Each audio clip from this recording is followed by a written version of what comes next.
Okay? Yes. We're going to go ahead and get started. Sorry for the slight delay. There was a minor computer problem, but I think it's all fixed now and things will go smoothly. So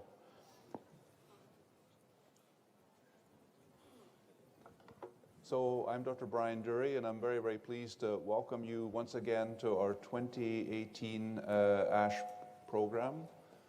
And it's wonderful to see, again, a very, very large audience for this session.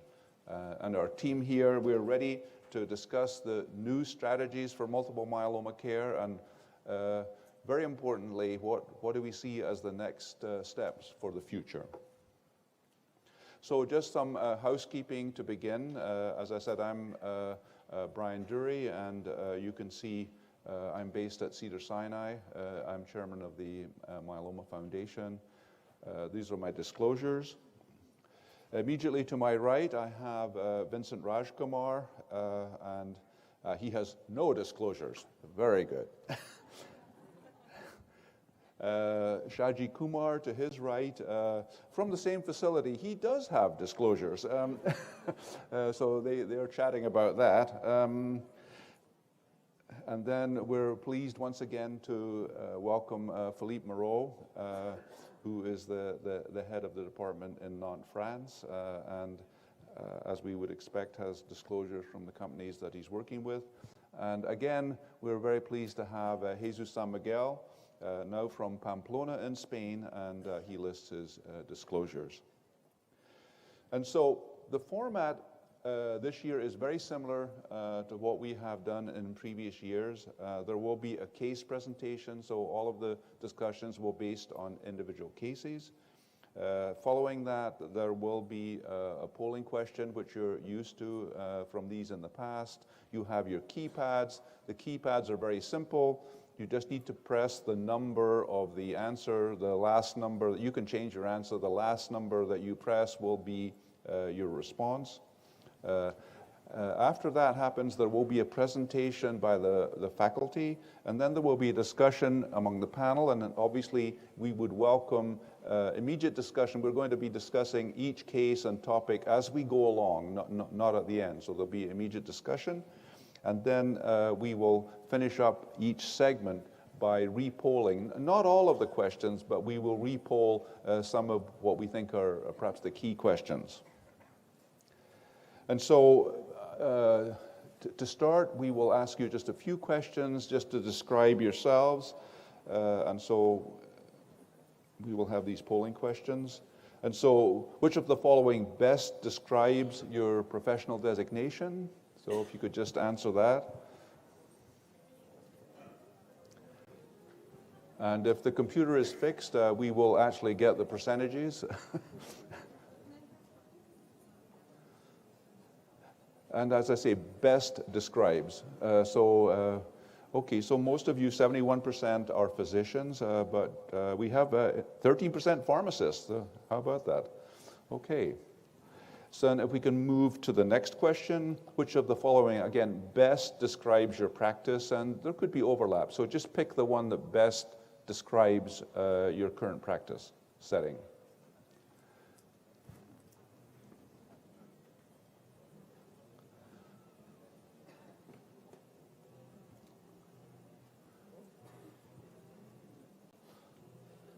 Okay, 40% academic, 25% research, okay, 15%. So very interesting distribution this year. So the final question, or next to final question, where do you practice? And I'm sorry that we only have 8 slots, so we had to combine Canada, Central America, and South America. So I forgive you for that. But please answer as best you can.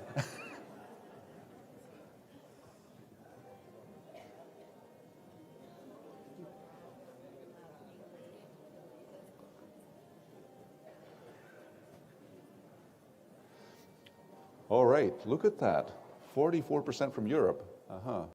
We did know that, but that's striking in that graphic. Okay, I think then we have one more. Yes. How many patients? Yes, so this is helpful just to get an idea of the expertise. I think in the past we've been impressed with actually how many individuals see significant numbers of myeloma patients. So let's see what we have this year.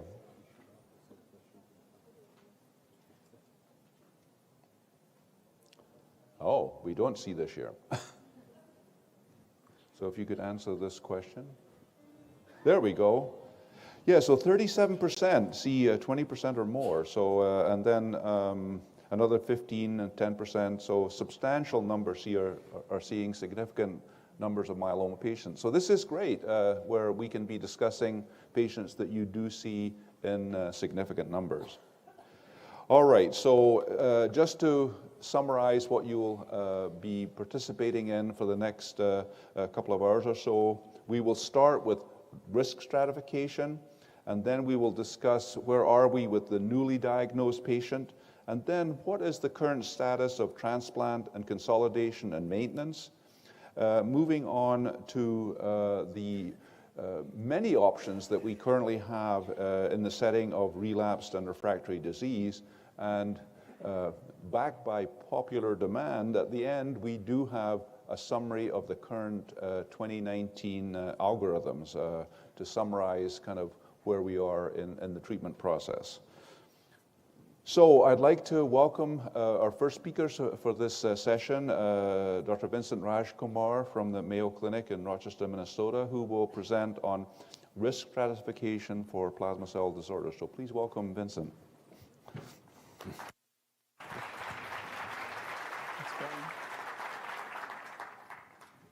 Hi, everyone. Thank you for inviting me again, Brian. It's always a pleasure to be back here. Unlike what you might hear from the other speakers, which might not be possible right now in your country, what I'm going to talk about is probably going to be immediately applicable, like right now you can do it. So that's good. Where are my questions? Can we go ahead with the questions first? Okay. I have 3 questions to start off with. So we'll start with the first patient that I'm talking about, which is a 54-year-old man found to have elevated monoclonal protein. Monoclonal spike is 1.9 IgG kappa. Additional workup shows that the serum free kappa is 5.0, serum free lambda is 1.0, CBC, calcium, creatinine are normal. What would you recommend next? Bone marrow biopsy, bone imaging, bone marrow biopsy and bone imaging, bone marrow biopsy, bone imaging, and whole body MRI, bone marrow biopsy and whole body MRI, or uncertain? Go ahead and vote.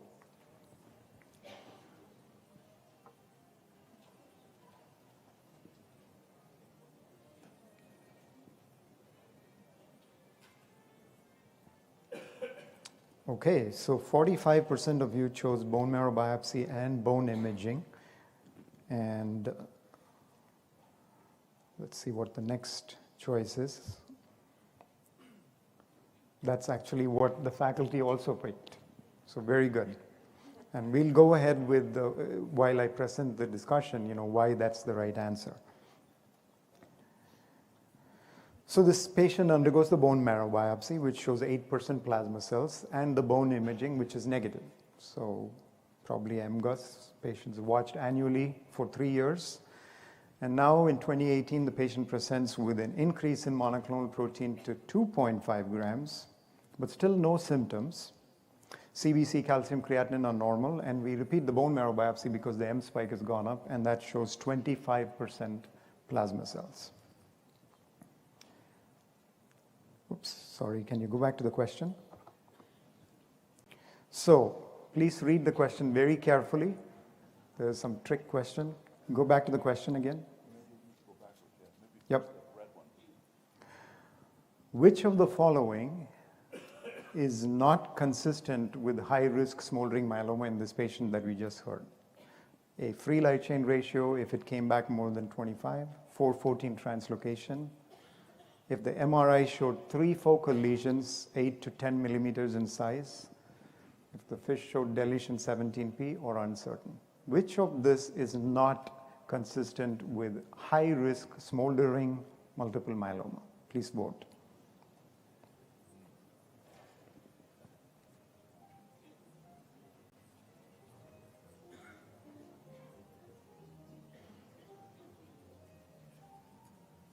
Okay, so we have two groups that are dominating, 38% for free light chain and then 40% for the three focal lesions. So let's see how the faculty voted. Okay, so the correct answer is three or more focal lesions on the MRI. Three focal lesions on MRI makes the patient has multiple myeloma, not smoldering multiple myeloma. So we'll talk about that as well. Oops. Can you go back to the question again? Yeah. So let's say this patient is myeloma and a few years pass, we've diagnosed the patient as myeloma. Which of the following in a myeloma patient will indicate standard risk disease? del17, trisomy 3, 5, 9, 15, 4, 14, 14, 16, gain 1q or unsure. Which of these abnormalities suggests standard risk disease? Please vote.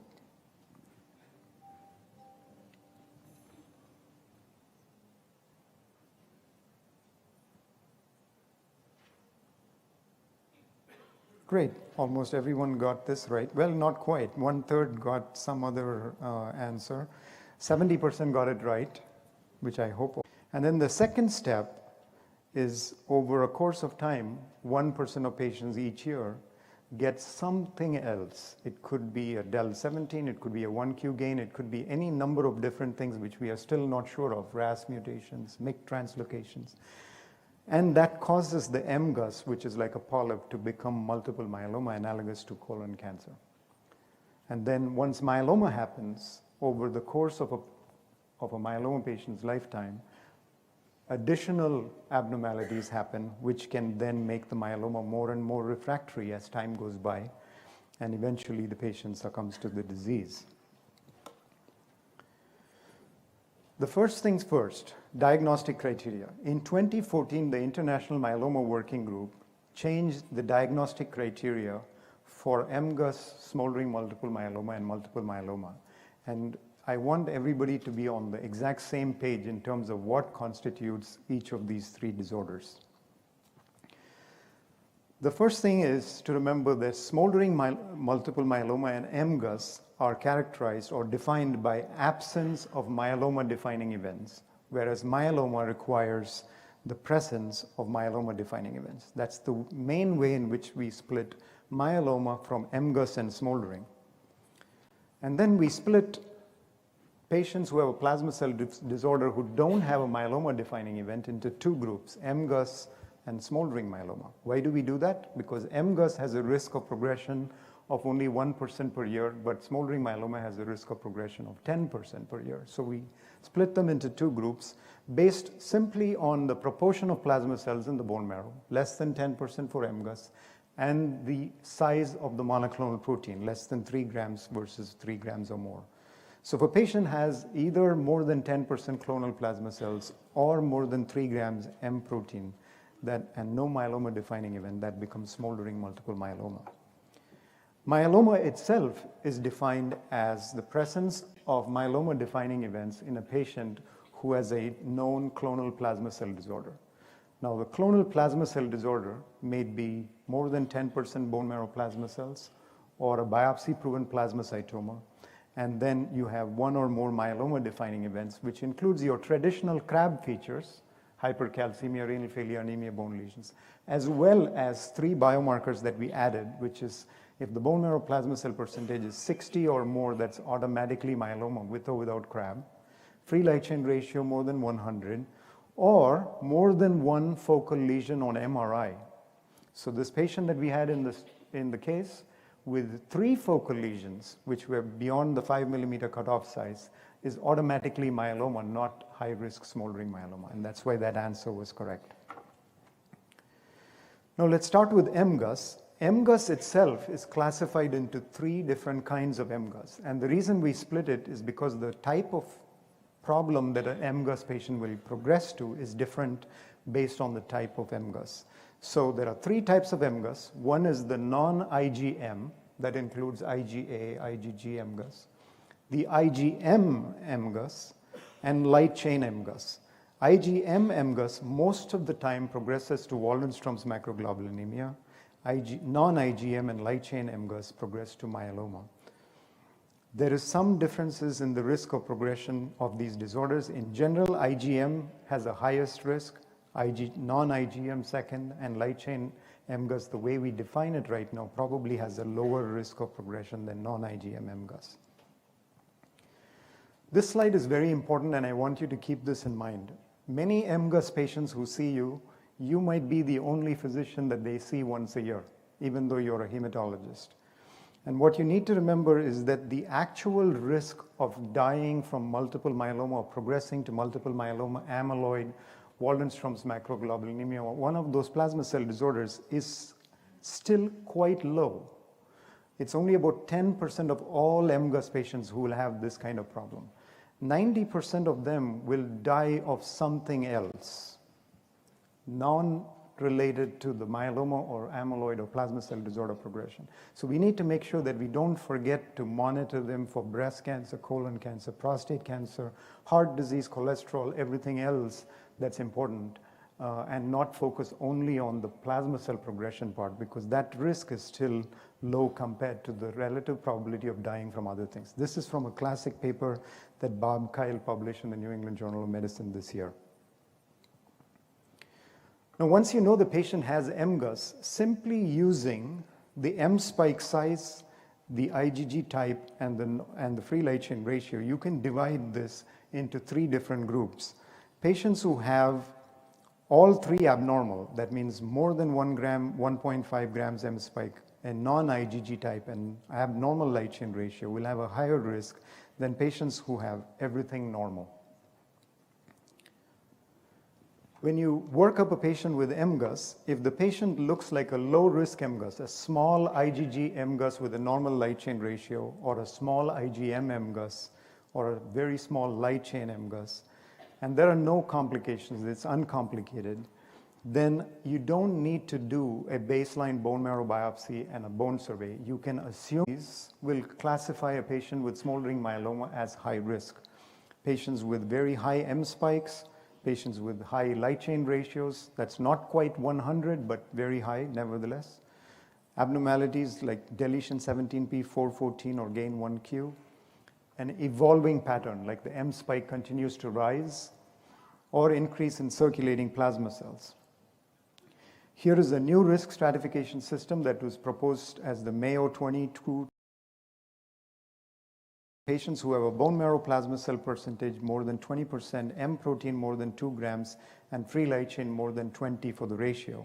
You can see here, if all three are abnormal, you have a much higher risk of progression than if nothing is abnormal. How do we potentially smoldering myeloma or multiple myeloma? If the patient has Crab features or one of the other myeloma defining events, we are going to label them as having myeloma and treat them. If they have no myeloma defining events, they are considered as smoldering myeloma. And if the patient is low risk, that means absence of all the high risk features that I listed, then those patients, everyone is comfortable with just observation. We just watch them every 3 to 4 months. The high risk smoldering myeloma, right now there's a high interest in clinical trials for this population because these patients are at 50% risk of progression within 2 years. So in these patients, a number of clinical trials are available, and we encourage the patients to be put on them. The gray area is patients who have multiple high-risk factors who are smoldering, who are so-called smoldering, but they have multiple high-risk factors. Or if the M spike is rising as you are following them, but they still don't meet the criteria for myeloma. That's a gray area. And I think based on the Spanish trial, some of us will consider treating a few of these patients as multiple myeloma. I told you there are a number of clinical trials going on in smoldering myeloma. One of them is a strategy of just getting drugs approved. That will be trials such as lenalidomide versus observation or DARA versus observation. Some of this is a strategic trial where we are trying to improve the outcome of smoldering myeloma by doing more intensive therapy to try and see if we can prolong overall survival of patients.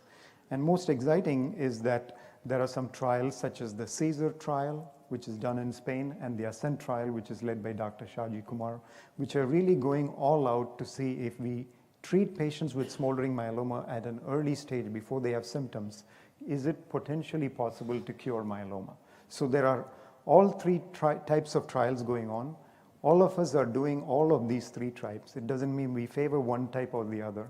We just think we need research in the high-risk treatment, high-risk smoldering myeloma patients to improve outcome.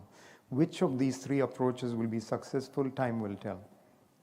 Finally, I'll close with multiple myeloma, and I won't go into the treatment of this disease, but mainly the risk stratification.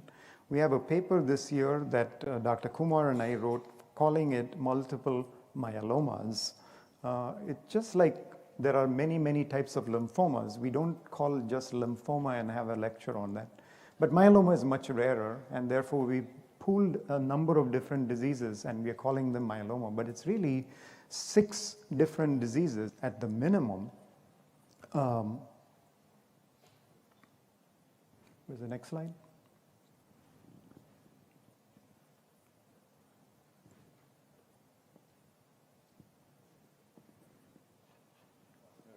There you go. There are 6 different diseases that are basically called as myeloma. There are more than 6, but these 6 are the big ones. And this includes about 40-45% of patients who have trisomic type of myeloma. They have extra odd numbered chromosomes. And then some who have translocations involving 1114 or 614 or one of these other translocations. Each of these are considered a primary cytogenetic abnormality. And the complicating thing in myeloma is that any one of these 6 types can then get a secondary cytogenetic abnormality, which then affects the outcome even further. So for example, you can have a 414 myeloma, which then gets a deletion 17p on top of it. And that makes myeloma a little bit more complicated than many other diseases that we deal with. Here's a simple slide for cytogenetic risk stratification of myeloma. You can see that the disease aggressiveness goes as you go from trisomies to 11, 14, 614 to the 414, 14, 16, 14, 20, which have the highest risk. So the disease aggressiveness goes up. Any of these can then get deletion 17p or p53 mutations or gain 1q, and the disease aggressiveness goes up with the acquisition of these secondary abnormalities as well. Now we have, when you get more than one of these, so if you have a 414 and a deletion 17p, that's worse than having either one alone, and that will be like a double hit myeloma. And if you have 3 or more high risk abnormalities, the risk of the prognosis is even worse, and so that's triple hit myeloma. The revised international staging system takes the cytogenetics that I just talked about and adds to it some other prognostic factors that we know quite well. That's beta-2 microglobulin, LDH, and albumin.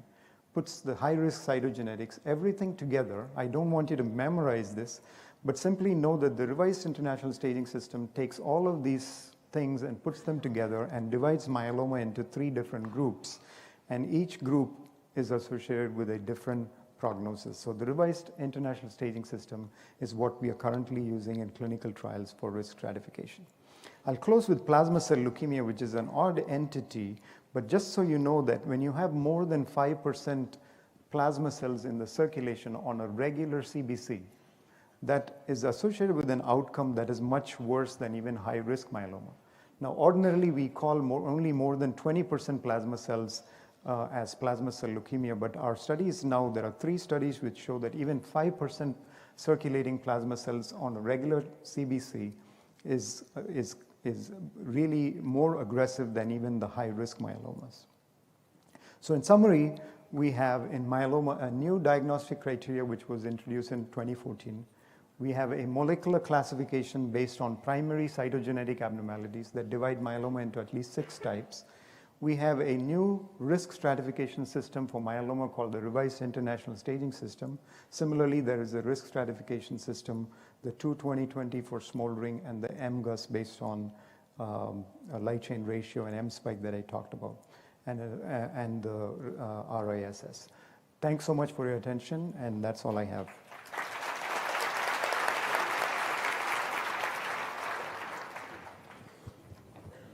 So thank you so much, Vincent, for that comprehensive overview of the early disease diagnostic and treatment implications.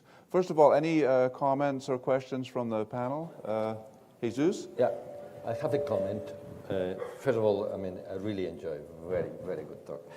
But regarding IgM, monoclonal gammopathy, in my current practice, I tend to do a bone marrow in these patients because with a small spike, they may have either lymphoma or Waldenström macroglobulinemia. And just to have the correct diagnosis is my current practice. What do you think about? Again, you know, I use the word uncomplicated. So if the patient, what I struggle with is if a patient with has a 0.5 IgM and the hemoglobin is 15, do I really think that the patient could have a lymphoplasmacytic lymphoma? And if so, would I really treat? Okay. So I actually have a similar question. In patients with MGUS who have numbers which are close to the 1.5 or the 8, do you have a different strategy to make sure if they have low-risk MGUS or maybe something more advanced where a bone marrow might be required? Because this is a discriminator to do that bone marrow test. So the answer is, like, anytime you think that something is not right, do a bone marrow. Anytime you think something is not right, do a bone survey. If you're very comfortable that, you know, the CBC is 100% normal, the calcium creatinine are normal, and the M spike is small, you know, if it's 1.4 and you're uncomfortable, do it. But if you're totally comfortable because it's smaller than that, or if it's only a fixed positive MGUS, there are 5% of patients in the world who have a monoclonal gammopathy if we define it the way we do. That's millions of people. I don't want to put millions of people into a bone marrow bone survey if the yield is extraordinarily low. They did a study in Italy where they said, suppose we did a bone marrow on all of these patients and a bone survey on all of these patients. How many smoldering myeloma would we find? They found 2%. So yeah, I'll be wrong 2% of the time, but I will know within 6 months if I was wrong, because I'm going to repeat the test, and if it's gone up, I would always do it. So you can, resource-wise, save a lot of resources, and discomfort-wise, spare your patients a lot of agony by being a more risk-adaptive approach to these two tests, which I think are quite expensive and or invasive. Yeah, so perhaps a little bit more careful follow-up initially, just to be more certain. So do we have any questions from the audience? There's a microphone coming. There you go. It's working. My name's Tony Blau. I'm wondering about amyloidosis. So M spike, and even if I'm not worried about it progressing necessarily to, smoldering or active myeloma, it'd be great to pick up amyloidosis before symptoms kick in. Right. And what are you thinking? What's your thought? So I think a good question. So what do you think about being cautious about possible amyloid, Vincent? Absolutely excellent question. In general, when we are following MGUS patients, we are just checking only CBC, calcium, creatinine, and symptoms. Dr. Gertz, Dr. Dispenzieri have raised the question, should we be checking at least an NT-proBNP so that we can capture some cardiac amyloid ahead of time? And it's a simple lab test, so if it's feasible, I'm okay with that. Most of the time with amyloid, you will have some symptoms, but if your question is, can we catch them ahead of time? So patients who have an abnormal light chain ratio, who are the ones who are likely to get amyloid, it would be reasonable, at least for the NT-proBNP early. If there's any renal involvement, you would have picked it up. At least there are two organs you're going to be checking.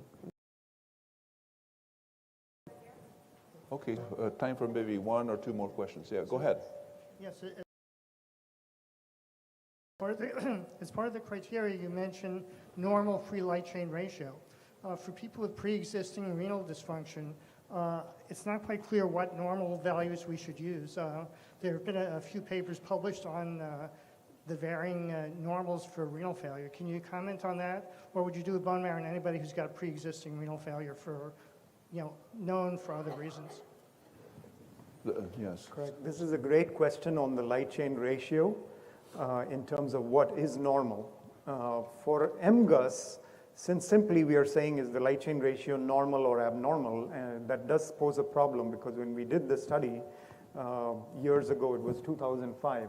Since then, we have learned that at least that the binding site free light chain assay, which has a free light chain ratio of 0.26 to 1.65 as the normal range, may be too narrow, particularly on ratios going up. So I would say there's some wiggle room there. Up to 4, I'm okay with calling it as a normal light chain ratio. In smoldering myeloma and myeloma, that problem doesn't arise because you're talking much more extreme levels, like with the 20 to 20 criteria, more than 20 for the free light chain ratio will be high risk. And for myeloma, more than 100 will be high risk. Those levels you won't reach with renal failure alone. All right, thanks for Amira? that. So we have one over here. Yes, please, go ahead. My question is risk, but it was only 80 patients in the poster on this session, and it's not high risk, I think. 19 months, and I think it should be revised. You want to comment on this? I think. Hervé Avelloiseau on behalf of Yes. Hervé Avelloiseau on behalf of the French 1416, and we did confirm that we didn't have, in fact, this adverse prognosis. But Vincent, years as well. All right. Is it high risk? 1416 currently is considered high risk, and I will continue to consider it high risk until somebody shows me a study. The problem with any prognostic factor study is it depends on which setting you're doing it in. So for example, 1416 is one of those translocations that leads to extraordinarily high light chain levels and a higher risk of renal failure. So if you have a trial where systematically the effect of the 1416 is lost compared to standard risk. So Dr. Kumar has done all patients and you look at trisomies 11, 14, 14, 16, 4, 14, del 17, 1Q. Yeah. It has to be very clear, you use the patients or select the patients right from diagnosis, because if they have already survived a year or two, bias there. Quick questions.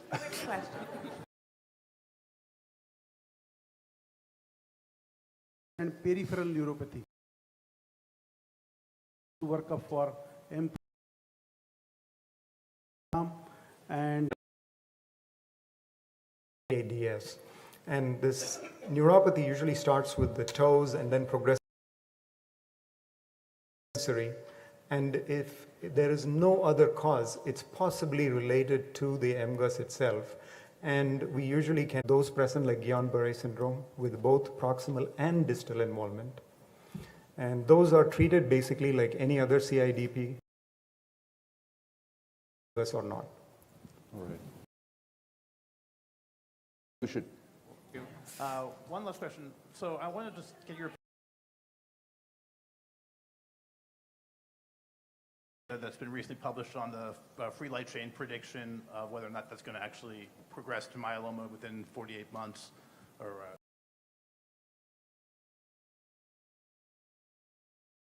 The 100. So again, I can only go by the data that we generated. As Dr. Kumar pointed out, the study has to be agnostic. 150 for the last 5 years, and you then that will not be 70-80%. Conduct. Okay, it didn't go to the, and the case continues with evidence of progression and The questions are not coming up. I guess we are going to go and we're going to answer this third one, hopefully. So this third question was, which of the following are not consistent with high-risk smoldering myeloma? And so you did answer this one before.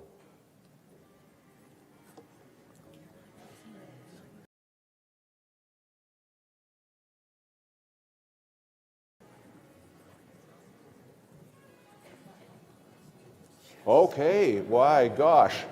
Vincent. All right, very I'm good. only looking at that blue. Who is the blue?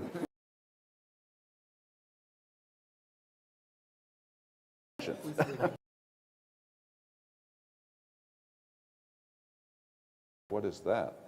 Oh. I don't know.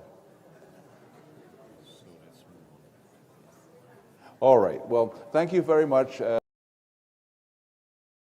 And so I will go forward with the next session, which is, this will be for patients who are eligible for transplant, and then disease in the frontline setting. So the first case in this situation is a 55-year-old woman who presented with evidence of bone disease, had an IgA spike of 4.6, some mild anemia, normal calcium creatinine, 41% plasma cells. This patient did have these trisomies and had, in this case, a free light ratio of 157. So for this type of a patient, what treatment would you recommend for this woman with baseline?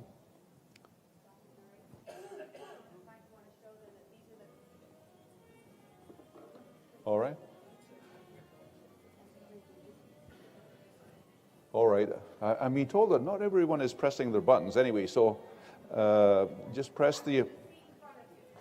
All right, so just make sure that you have those. Thank you. So, so very interesting, 64% have selected bortezomib Landex, VRD, and so obviously one of the issues in this frontline setting is that you might want to use VRD, but do you actually have access to VRD? And so what did the faculty say? The faculty said that they would use VRD, certainly if it's available, but you do have options. And so what I'd like to do first is to move forward and look at, well, what are the options that we have right now that would be recommended in the frontline setting.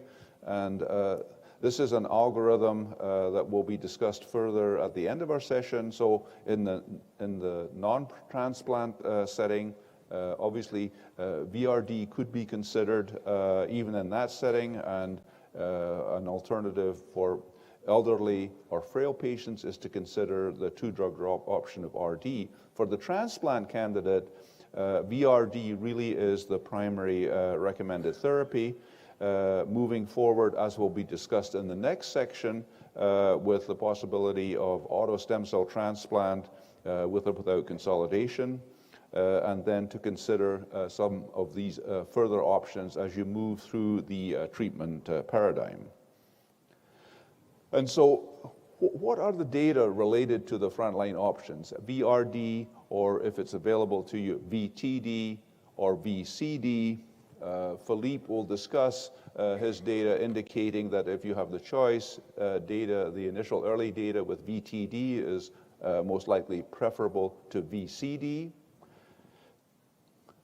At ASH this year, abstract number 1992, which is tomorrow in the evening, the SWOG trial will be updated, and this is the follow-up data with VRD in the frontline setting, which is one in which the VRD versus RD is offered to patients without the intent to have initial transplant, and is offered throughout the whole range of ages. And so there was no cutoff for age in this particular study comparing VRD for the first 6 months.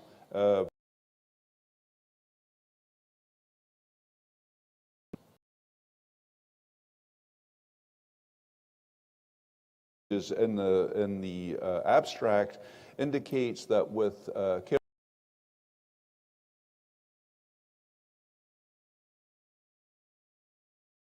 over a 90% overall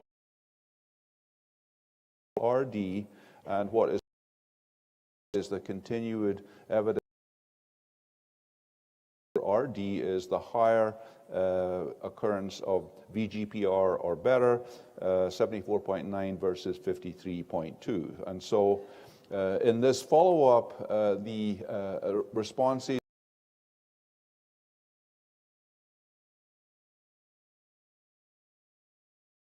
brought in to review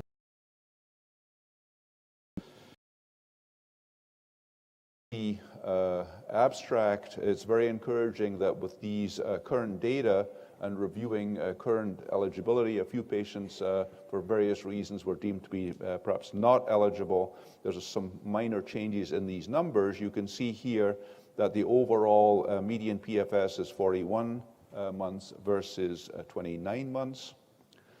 The overall survival out over 7 years now is very interesting. You can see that still over half of the patients, 55%, have an overall survival out beyond 7 years with frontline VRD versus 69 months as a median for the RD set. Some additional details will be in the poster that's available tomorrow. What I can show you right now is we've looked at this before. The overall survival landmarked at 12 months. It does show that that longer survival is linked to the depth of the response. In this curve here, you can see that the green curve is obviously those patients who had VGPR or better. So the patients with the deeper responses are obviously the ones having the longer survival. We have also relooked very carefully at the impact of age, and using multivariate Cox proportional hazard models, clearly the benefit of VRD is evident throughout the age range. What will be shown tomorrow in the poster are actually the median PFS values for patients under 65, 65 to 75, and over 75. And so you'll be able to see for the first time these median values, which I think are very important to see the added benefit of VRD over RD in each of these three age groups. So the question becomes, VGPR is obviously better. What should be the goal in this frontline setting as we look to new variations of VRD or additional strategies? And clearly we have strong data that achieving MRD negative is really the benefit in these patients who have a CR or have anything better than VGPR, that the achievement of MRD negative, particularly at the 10 to the minus 6 level, is that level which you can see here impacts an improved PFS and overall survival, as shown here in a collective analysis of the Spanish data sets. Just to give you an update, through the international working group, there is a separate group that has been established called the I-squared team, which is bringing together the main individuals interested in the role of MRD as an endpoint. And just to give you an update, that the trials that will be used to help in the submission to have a review by the FDA are will be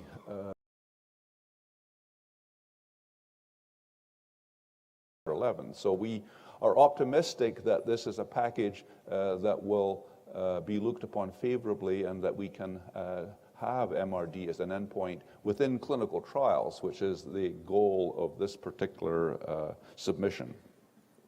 There will be a similar submission for the EMA. So the second question is, if the patient is 76 years old instead of 55 years old, how does that change in the age influence your selection of the treatment? And so let's vote again. So if the patient is 76 years old and has those features that you saw before, the trisomies, the bone disease, some mild anemia, what treatment would you select for a more elderly patient?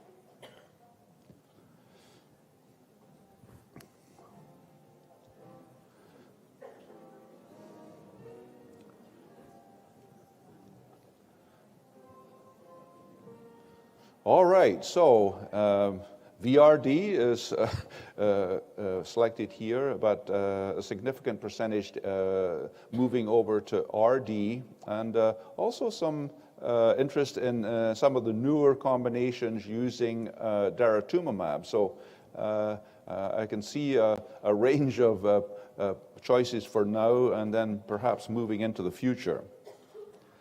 So if we move forward, what did the panel here thought? They used mostly VRD, although Jesus, I think, is already looking towards the future, which is what I'll talk about a little bit as I present a few slides about what we're seeing now and what can we expect, which is one of the ideas for this meeting. Where do we see those options moving? So right now in the non-transplant setting, VRD would still be the normal recommendation with perhaps VTD as a backup, if not, but with modifications related to age, to use VRD light. Obviously, based upon the risk, which we've talked about, one would use in the higher risk patients, deletion 14. You can see 14, 16 there, which we still are considering to be a higher risk, looking towards a Velcade-based maintenance. What was striking as far as data last year at ASH was the data from the Alcyon study where daratumumab was added to VMP, which is obviously one of the frontline choices in the non-transplant setting. And those data are very strong and showed the PFS benefit adding daratumumab to VMP. Quite revealing in that even in this setting that there was significant achievement of MRD, as you can see here, a much higher level of MRD on the right there with the addition of the daratumumab.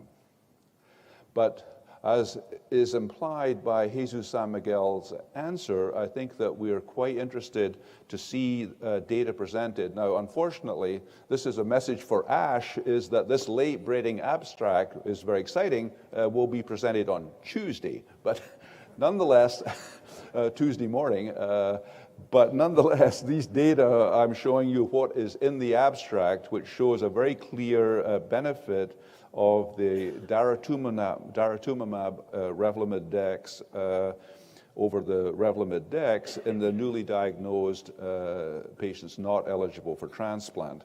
I would also draw your attention to the median survival in the RD arm, so that you can see here that choice of RD in the non-eligible for transplant population, a 31.9-month median. So this is also an important aspect to consider, especially if you might not have access to the daratumumab. So the third question is, what difference does it make if the patient has high-risk disease? And so what I've done here is I've selected 1Q plus, 17P minus, and 1416. So if those of you, as you've seen, would be certainly features of a high-risk cytogenetic profile, how would that influence your choice? So here are your choices where you can press the appropriate number. What would you do right now if the chromosome testing is abnormal.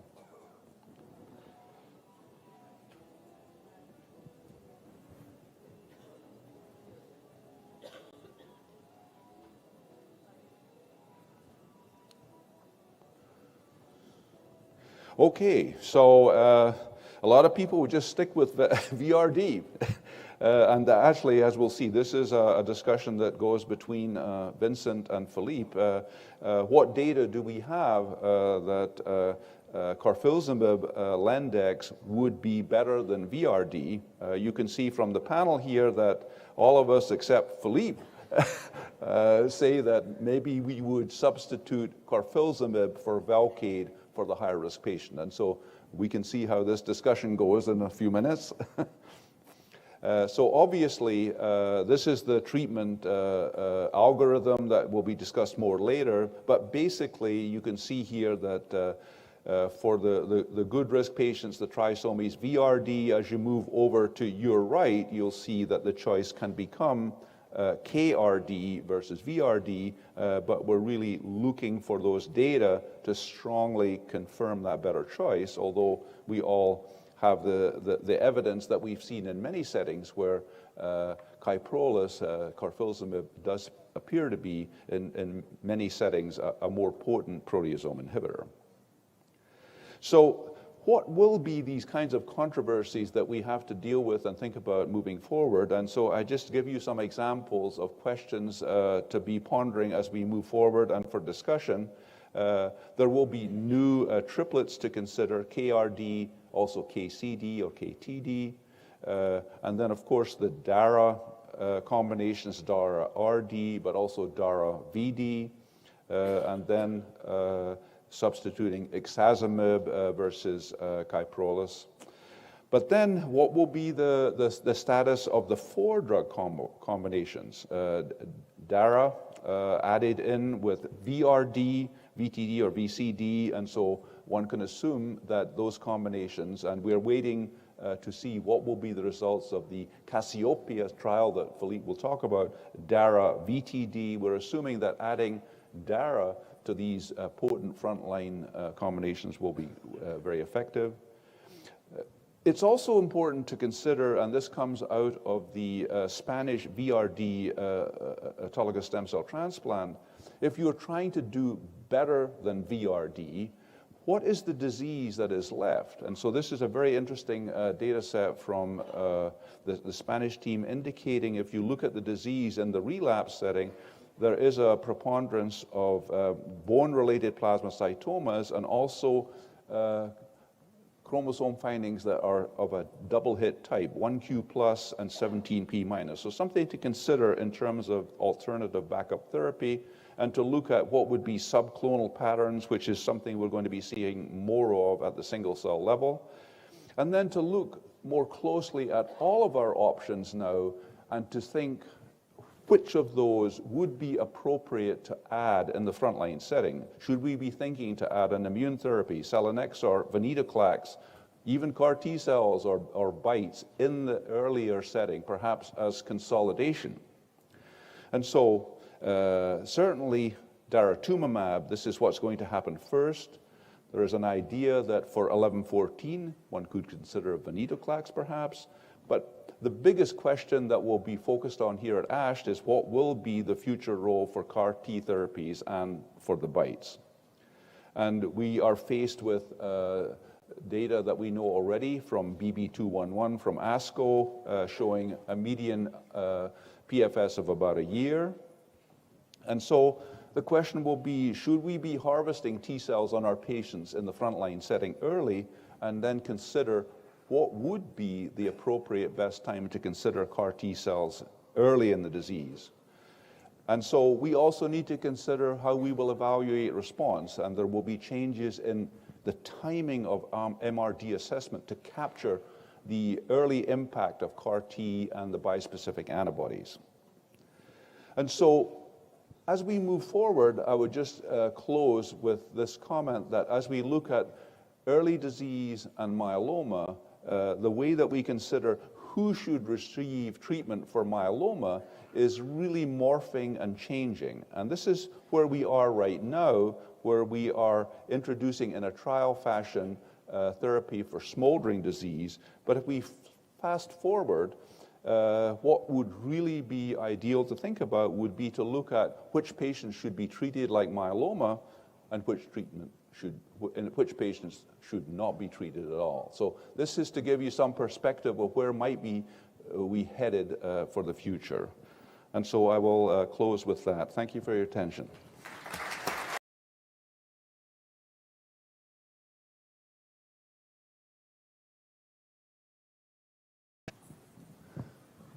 Do you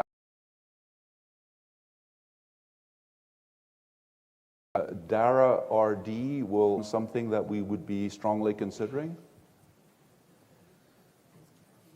I don't. We'll wait and look at the data, right? If treatment should be used at the beginning of the in lymphoma, we use a monoclonal antibody together with the best drugs. Then I visualize that in the future, probably VRD or proteasome inhibitor plus an IMiD, the treatment of choice. Yeah, use the best treatment early. I certainly support that notion. Really? Not All right. one question? No, that's all right. Guys, you got to step it up. Go ahead. Well, can I just make a comment? I just would myeloma, if you take 3 drugs and you get X% response rate or X number of months PFS, if you add a 4th drug, of course, that's going to go. And so we can't simply say that, you know, I just increase the depth, therefore that's the best treatment, or I increase the clear in our feasible ways where cost is also a concern.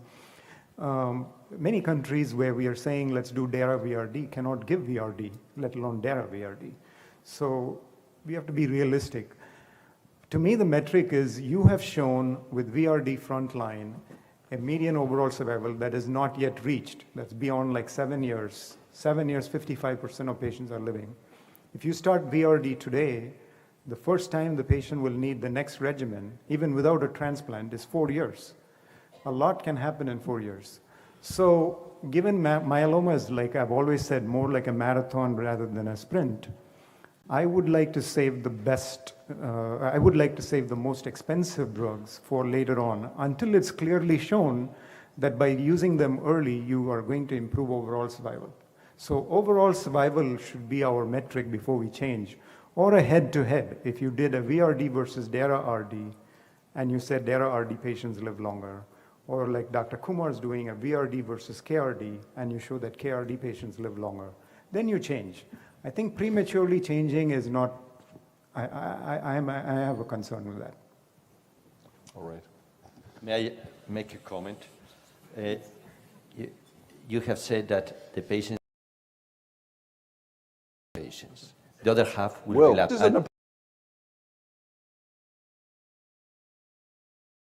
As well as you about the cost and about in this audience have not even access to any needs, and you need to continue to treat the patients with an alkylator. I think if we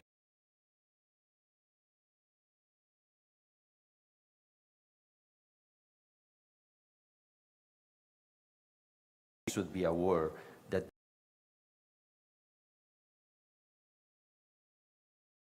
physicians, more patients to reach. So absolutely, in the 777 trial, what first 6 months, using that strong early treatment is. What we're going to do is we will go back and ask, again, how would you treat the older patient, the patient who is 76 years old, but has the trisomies 3, 5, 9, and 15. So how would you treat that patient? And the options, we 4. This was in a patient setting that one patient told me, you're very optimistic.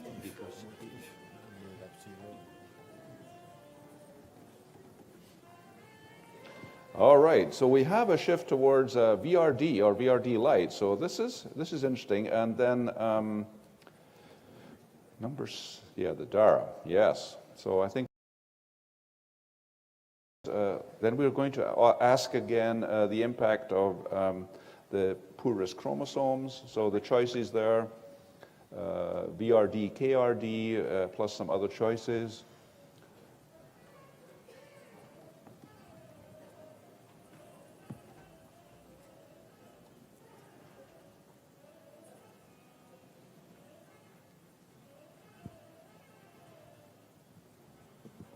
Okay, so there is some movement toward KRD here. Okay, but still a spectrum of choices. So thank you for that. Okay, so we're going to move ahead. Thank you for that. And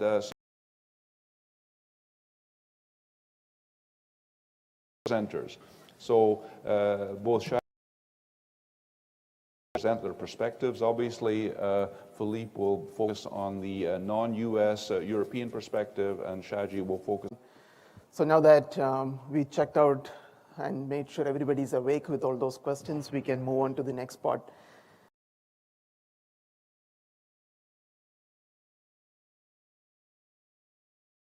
Rajkumar just mentioned, treatment of treatment and just gets more and more a multiple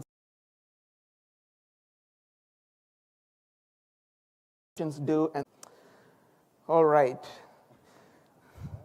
So when you think about the myeloma treatment paradigm, I think we increasingly talk about myeloma treatments being very complicated, and that's probably true when you deal with those patients who have had multiple relapses and plenty of choices in terms of what we can use for combinations. But when you think about the newly diagnosed patient, it is a far more simpler. We already heard about the diagnosis and the risk stratification. More or less, I think the community is unified in terms of how we stratify these patients and who is eligible for a stem cell transplant and not. And you already heard about what the initial therapy for these patients would be in terms of the triplets. And you also heard the debate about using the monoclonal antibodies. But once this patient's disease is under control, we know that if we just don't do anything, these patients are all going to relapse in the short term. So we really want to keep up the pressure on the tumor cells here. We want to give additional therapy to consolidate the benefits that we got from the induction therapy and continue the disease control for as long as we can. So there are two different goals. So the induction therapy is really focused on the disease control and reversal of the symptoms and signs. And in the long run, we really want to give them consolidation and maintenance therapy to maximize the disease control and also with an eye on limiting the long-term toxicity that these drugs may be associated with. But the common goal is same. We want to get the tumor burden to the least level possible, and preferably in many of these patients, if we can get them to an MRD negative state, that is definitely a better outcome in the long run. So after induction, how do we provide consolidation therapy or maintenance therapy? Do we do a stem cell transplant? If you do a stem cell transplant, do we do one or two? Do we need additional post-transplant consolidation, and do we need maintenance therapy? First of all, how long do we need to continue the induction therapy? Now, this is a retrospective study that in the CIBMTR that looked at patients who had a less than a partial response to the initial therapy. And in those patients, if they got an additional salvage therapy before going to a stem cell transplant versus directly going to a stem cell transplant, there was no difference in the progression-free survival or the overall survival after the stem cell transplant, suggesting that the change in therapy that patient needed was really the stem cell transplant. Now, obviously, this is retrospective data, but where they actually looked at patients getting a cyclophosphamide, lenalidomide, dexamethasone, or cyclophosphamide, thalidomide, dexamethasone induction therapy.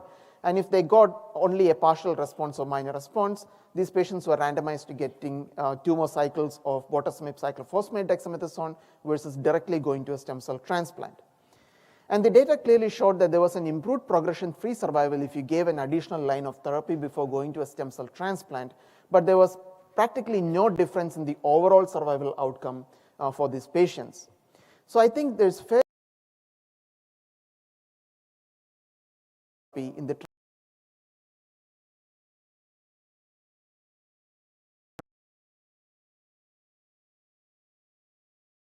whenever one new drug gets approved, we start asking the question, do we really need an autologous stem cell transplant anymore? So this is data from the Italian group suggesting, again, using high-dose melphalan versus using a consolidation with melphalan, prednisone, lenalidomide. You clearly see an improved progression-free survival and an improved overall survival for stem cell transplant.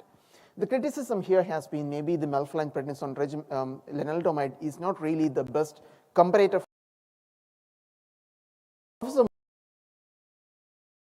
Looked at the contemporary regimen of bortezomib, lenalidomide, dexamethasone. So randomizing patients to getting a stem cell transplant or just lenalidomide, bortezomib, dexamethasone containing induction therapy. And the schema is as shown here. And what you can see is that when you do a stem cell transplant, you do get a higher response rate and also a deeper response in patients getting the stem cell transplant. So you have almost a 14% improvement in the minimal residual disease negativity amongst the patients who went to a stem cell transplant versus the ones who just collected the stem cells and continued on bortezomib, lendex. Now this translated to an improved progression-free survival, as you can see here for the stem cell transplant.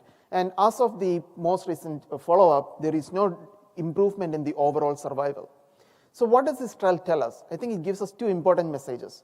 I think the most important message is if you, in a transplant eligible patient, the stem cell transplant after that initial induction therapy should be considered the standard of care, and you should encourage the patients to go to a stem cell transplant.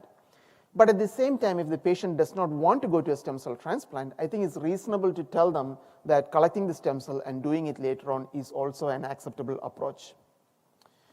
What do you do after this patient has had a stem cell transplant? Do we follow that up with a second or a tandem autologous stem cell transplant?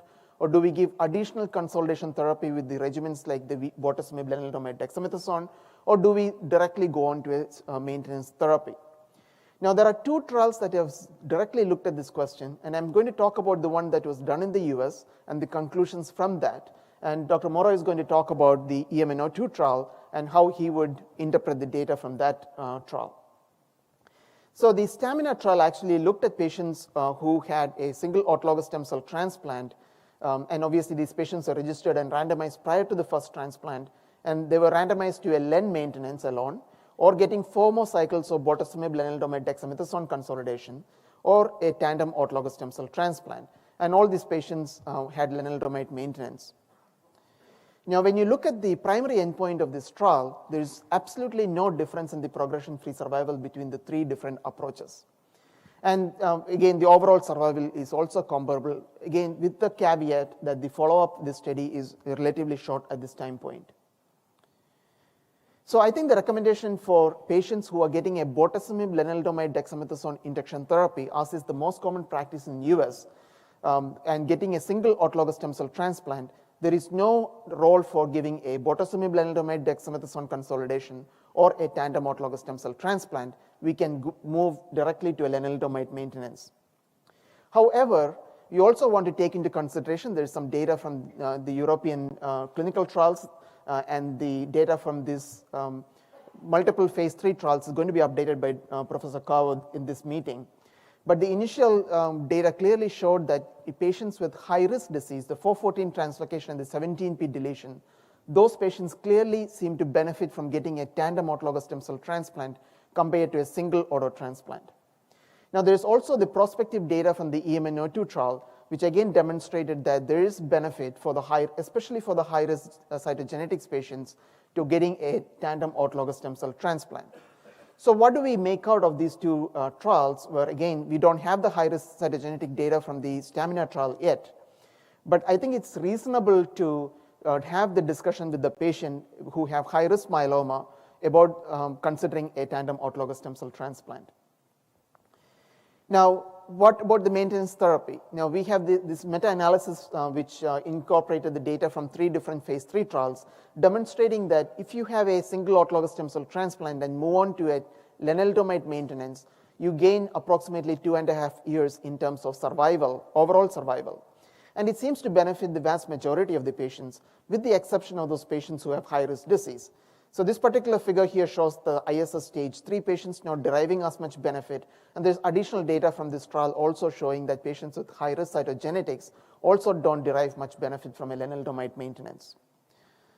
What do we do for those patients? I think we can use the data from the HOVON trial, which looked at the combination of a bortezomib-based regimen versus a traditional VAD-based induction therapy, and again a bortezomib-based maintenance versus thalidomide maintenance, demonstrating that there is an improved overall survival for patients getting bortezomib-based therapy at induction and maintenance, and this benefit seemed to be much more obvious in patients with high-risk cytogenetics.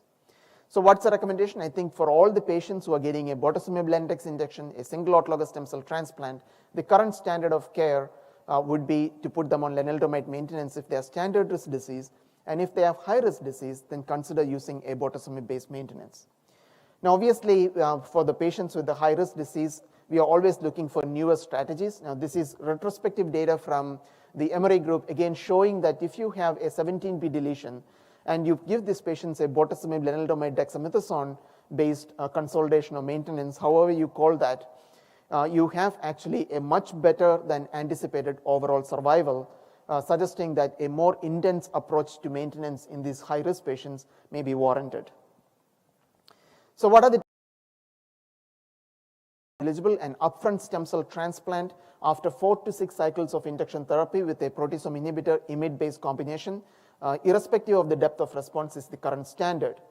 Certainly, a delayed autologous stem cell transplant is acceptable in situations where the patient cannot immediately proceed to an autologous stem cell transplant. If you are giving 4 to 6 cycles of a bortezomib, lenalidomide, dexamethasone induction therapy, an additional consolidation post-stem cell transplant with the same regimen is not warranted. Now, this might change as we have more drug classes available, and if we can give a triplet therapy which have newer agents which are non-overlapping with bortezomib Lendex, maybe we might at some point in future use a consolidation approach as well. Tandem transplant is not the standard approach, at least in the US. In high-risk myeloma, it's a discussion that you have to have with the patient. And finally, lenalidomide maintenance is a standard of care for patients with standard risk disease, and patients with high-risk myeloma, a bortezomib-based maintenance therapy should be considered. I'll stop there and thank you for attention.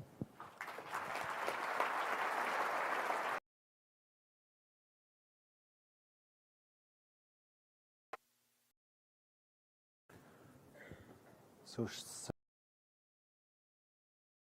on the US perspective, so I will give now some data on the Europe. Keeping in mind that in Europe currently it is 11th to be awakened for this talk, in fact. And these are the current European guidelines, very simple guidelines. For those patients that are eligible for stem cell transplantation, we are proposing in triplet induction, then stem cell transplantation prepared by MEL200, and maintenance with len until progression. And into these guidelines, we are not proposing a systematic consolidation. We are proposing a single stem cell transplantation, and we are never proposing a delayed stem cell transplantation.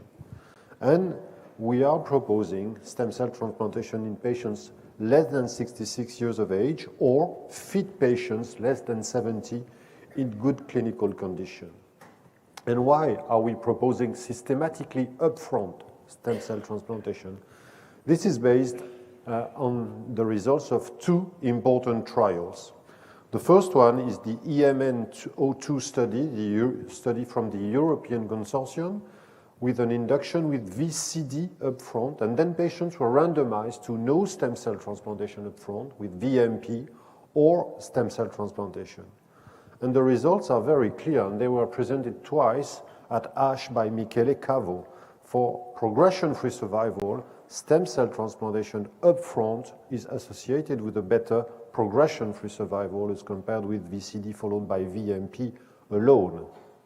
And this is the French study published in the New England, RVD 8 cycles versus RVD plus stem cell transplantation frontline, and the maintenance fixed duration of 1 year in the 2 arms of the study. And you show this slide, the progression-free survival is in favor of the early frontline systematic stem cell transplantation, 50-month median PFS versus 36 months with RVD alone.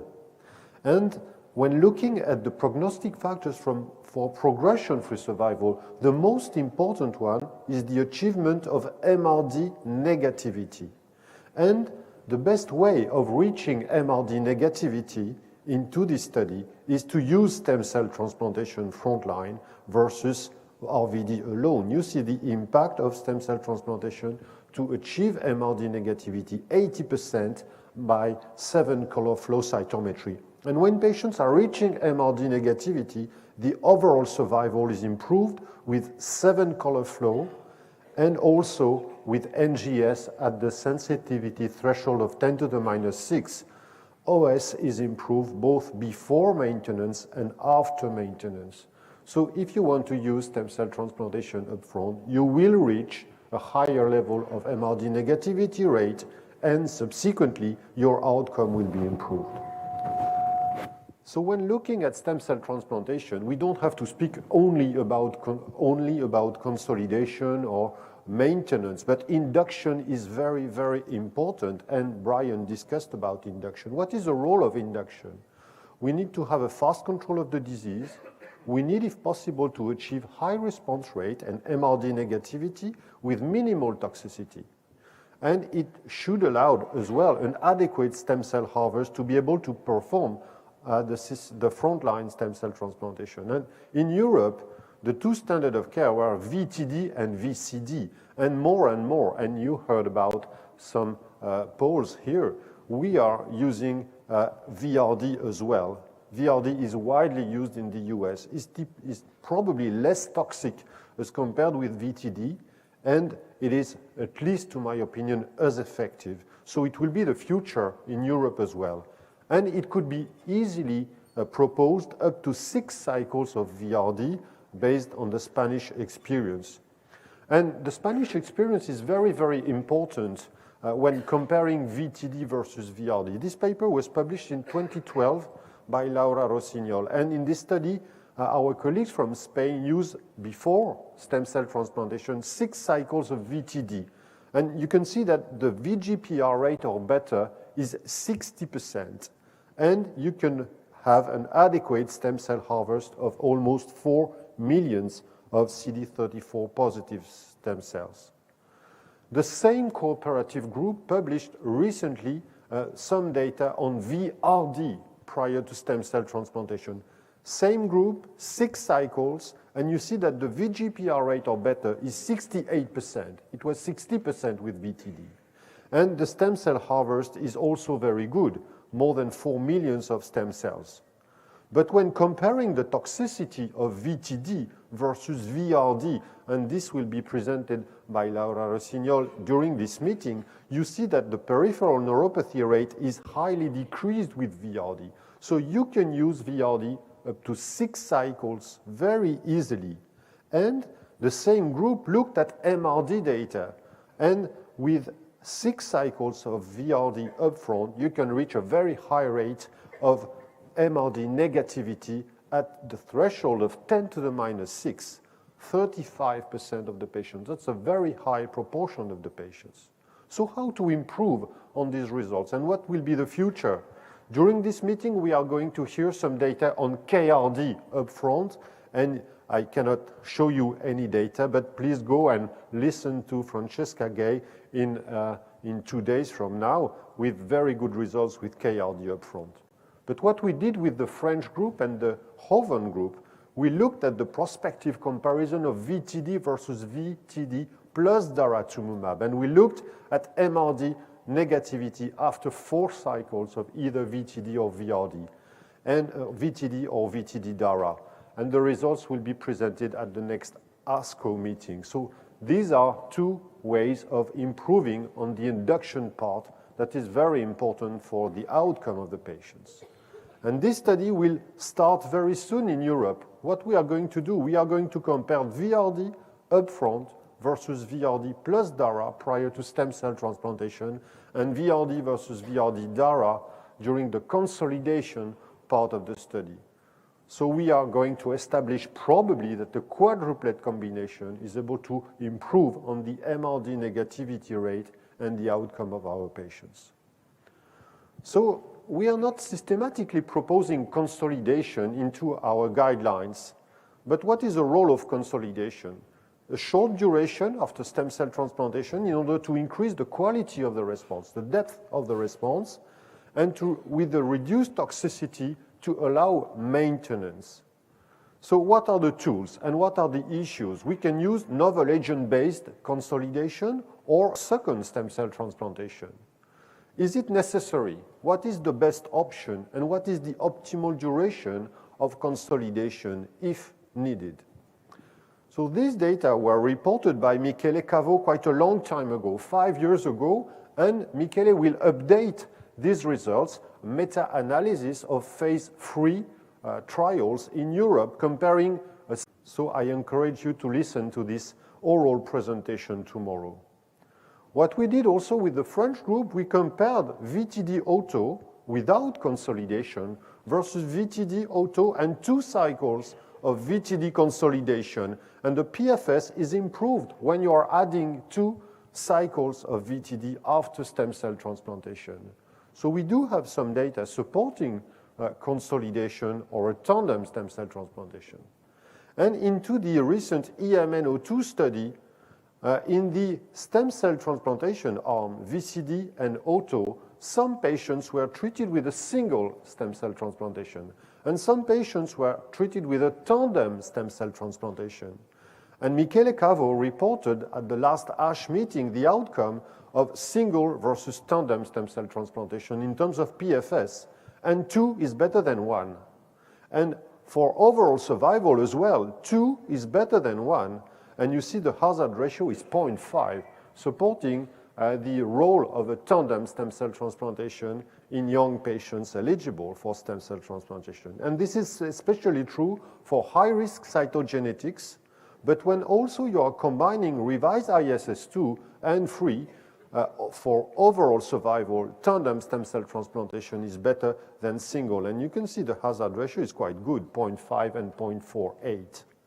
So we do have some data supporting for high-risk cytogenetics, especially tandem stem cell transplantation. This study also looked at VRD consolidation after the induction part in a randomized fashion, 2 additional cycles of VRD versus no consolidation. And again, the study was updated last year at ASH. You can see that with VRD consolidation, the progression-free survival is improved with a hazard ratio of 0.8. So we do have some data supporting the role of consolidation. And when you are looking at the results of the Spanish group, 6 VRD induction, stem cell transplantation, and 2 additional cycles of VRD consolidation, at each step of the strategy, you are increasing the MRD negativity rate at the threshold of 10 to the minus 6. That is a very important one. So, Shaji, I think that we can use easily 2 cycles of consolidation VRD, and we are increasing the MRD negativity rate. That is a very, very important endpoint into our trials. And if I'm looking carefully at what you are proposing at Mayo, Vincent and yourself, for patients with high risk, consider tandem stem cell transplantation.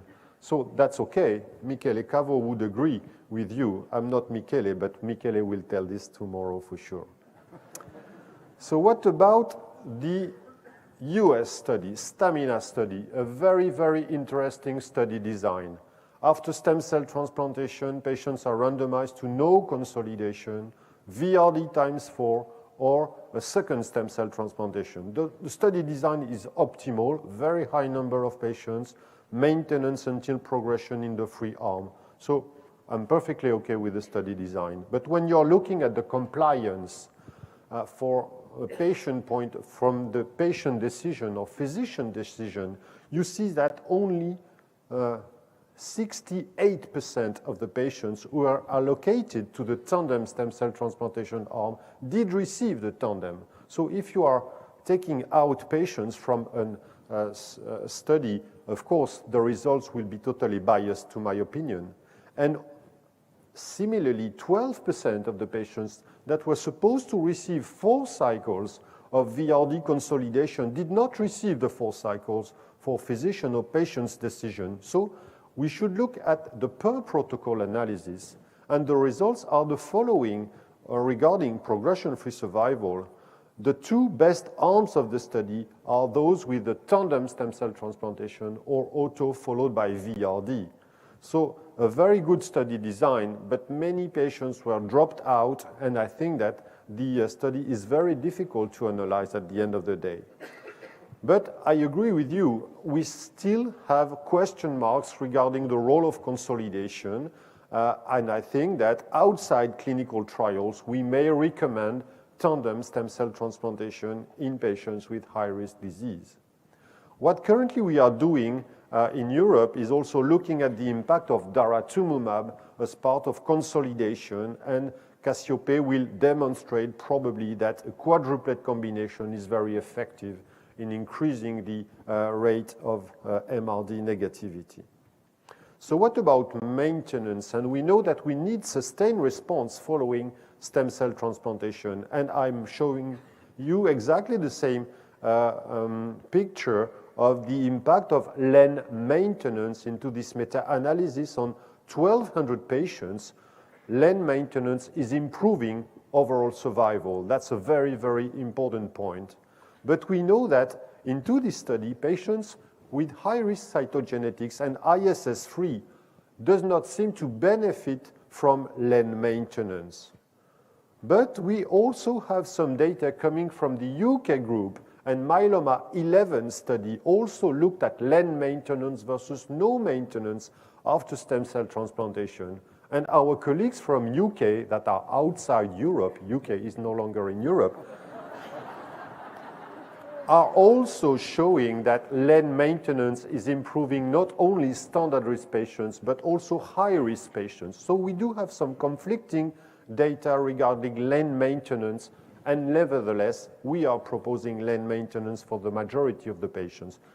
Can we use proteasome inhibitors? And Shaji, you showed some important data with bortezomib maintenance effective in high-risk patients.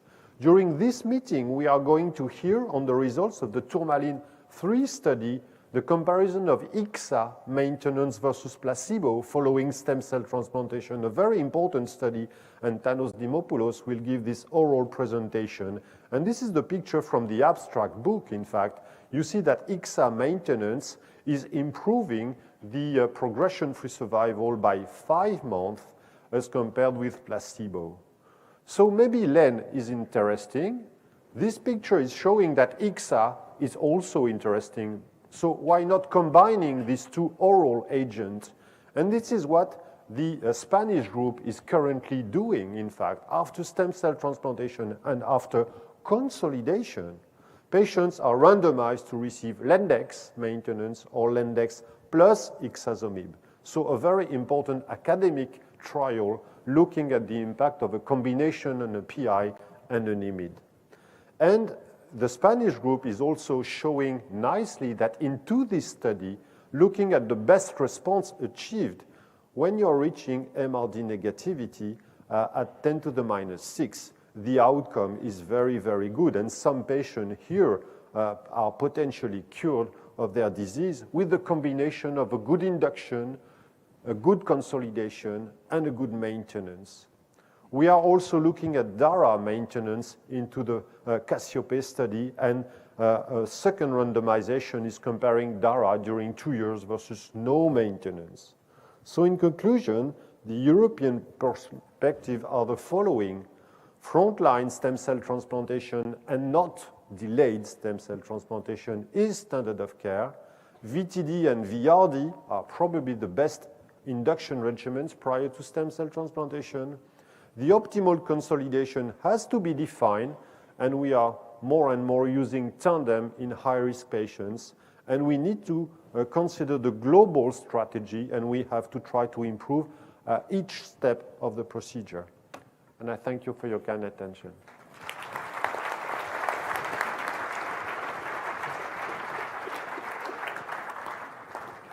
So thank you so much for both of those presentations. Certainly from the second presentation, you can see that there are some mild differences of opinion, perhaps. So do you have some comments, anyone on the panel first? Vincent? What about tandem? What about consolidation? What about the stamina trial? I think people just have to understand what's going on. There are two randomized trials with a very similar question, one done in the US, one done in Europe. One says there is no benefit of transplant, the second transplant, and there is no benefit of consolidation. So the US trial basically found that if you gave a transplant, then you can go straight to maintenance, because by giving the VRD consolidation, there was absolutely no benefit in PFS or overall survival. And by doing a second transplant, there was again no benefit in PFS or overall survival. The European trials found the exact opposite, that there was a benefit for tandem transplant and there was a benefit for consolidation. So when you have two trials, which are both led by great investigators, large studies, exactly opposite results, what is a person supposed to do? So what about the 32% of It really depends on where you are located. You literally have any salvage option you can think of, you can get it. So daratumumab, belotuzumab plus daratumumab therapy that they want.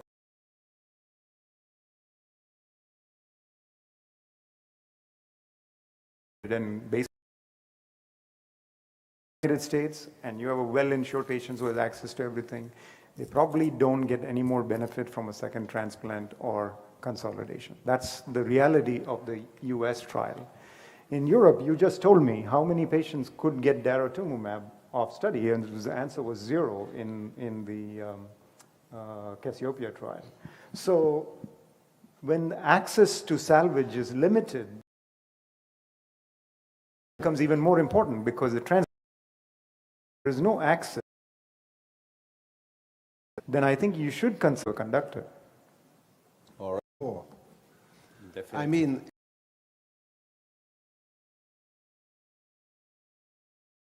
cycles prior to autologous transplant only receives 3 cycles, and when the benefit of a second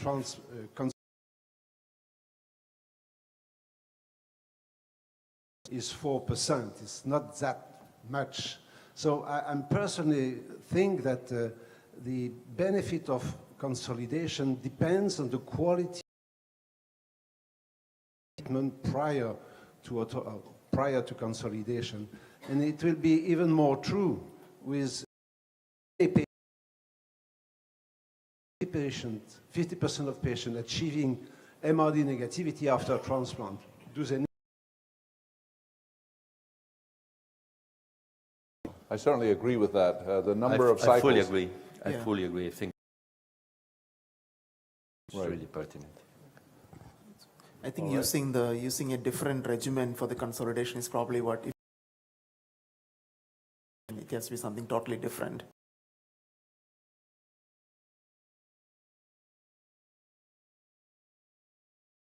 On the induction, if you are going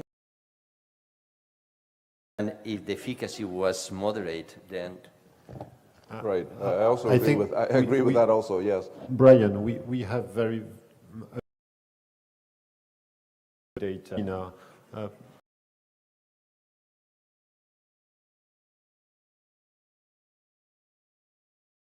stamina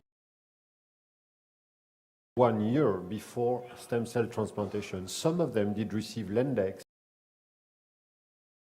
some of them VRD, and I think that the quality of the response impacts a lot. So this is also a pitfall of stamina. But to be honest, and I did not mention this during my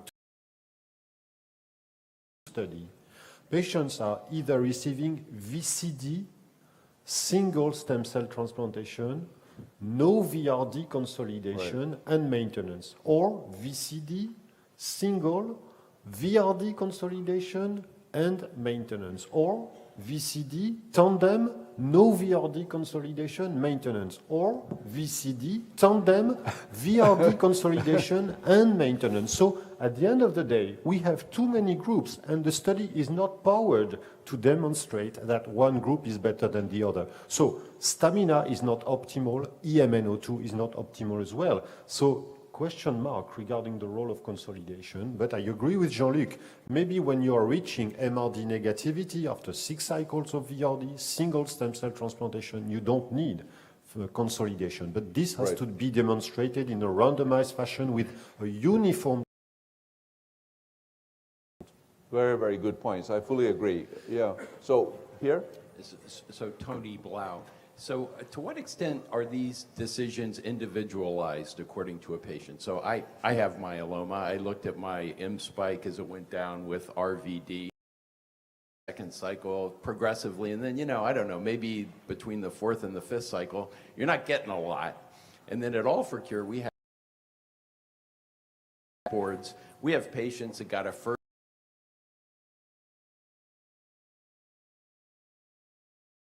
Very, very good individual comment, yes. Well, we always have to take patients' wishes into account and also patients' circumstances.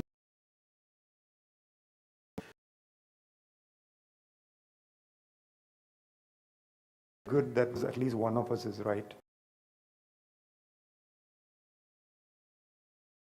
The question back here? Yeah. The question that was presented to the audience for patient achieve MRD negativity prior to transplant. And the consensus from the Mayo group appears to be that they would not offer RVD consolidation post-transplant and move on to maintenance. But what about patients who fail to achieve VGPR or better, or get a PR? Does that constitute an indication for VRD consolidation post-transplant? And how about patients who actually have higher risk cytogenetics to begin with? For instance, the patient has deletion 17p and will fail to achieve VGPR or better. Is that a patient that you would consider VRD consolidation post-transplant? Yeah, so I think those are very good questions. I think good point, yeah. In terms of, we still don't know how to adapt the therapy to the depth of response in a given patient, because there are no prospective trials showing that if you take somebody who is less than MRD and give MRD negative, it's going to really impact the outcome.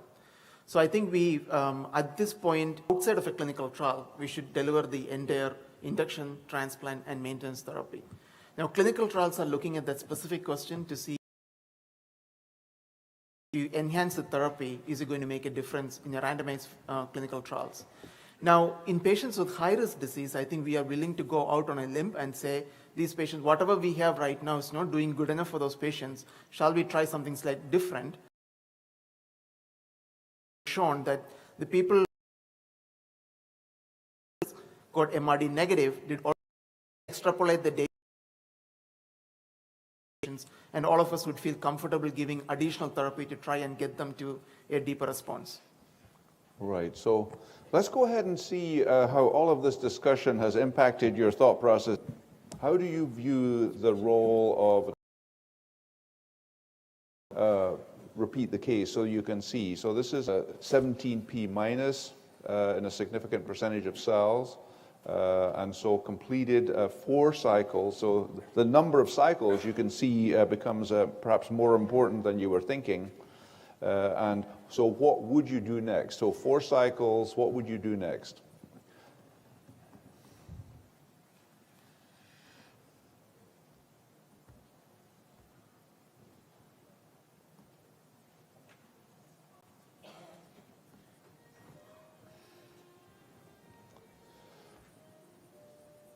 Aha, number 6. Oh my, there we go. So tandem with RVD. Oh, so we have tandem. Wow. So right. Audience in a very aggressive mood now to have a MRD for sure, one way or the other. All right. Towards really having a maximum response in the frontline setting, which I think is actually. Now we have Jesus San Miguel to the relapse setting. So welcome.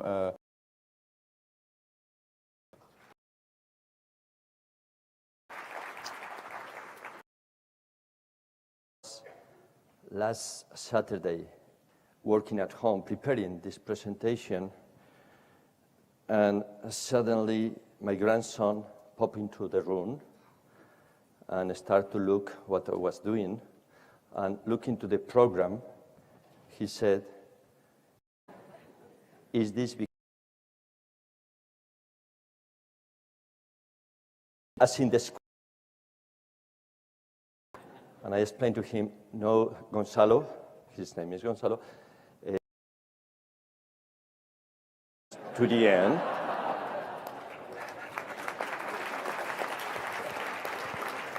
And you know, he left the room very proud. He said, "My granddad, please stay here until the end. Otherwise, he will get."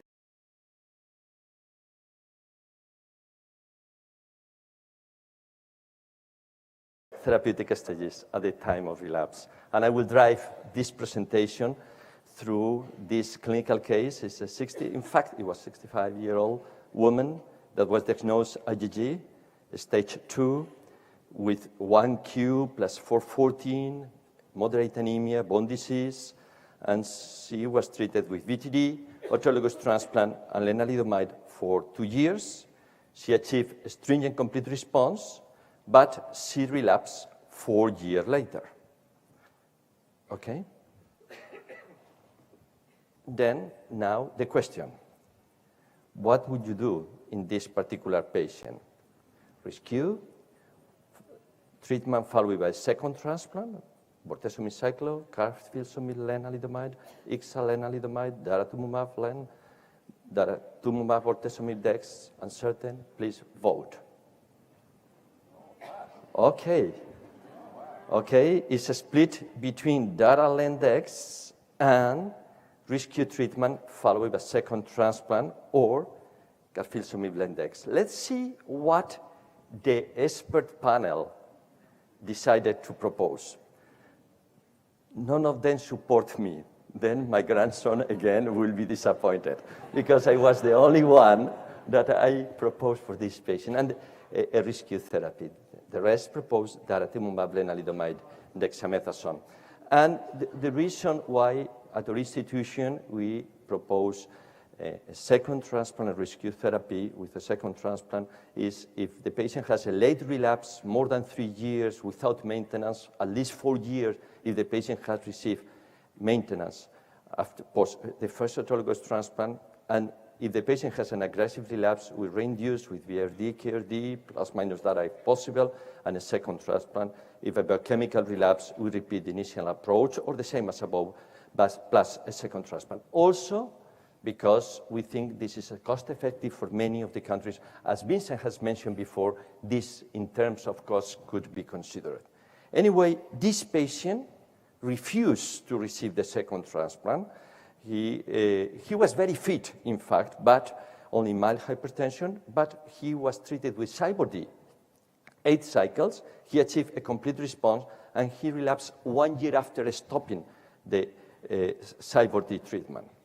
Okay, now is the question, okay? He has received this treatment. What will be the treatment of choice for you at this particular timing point for this patient?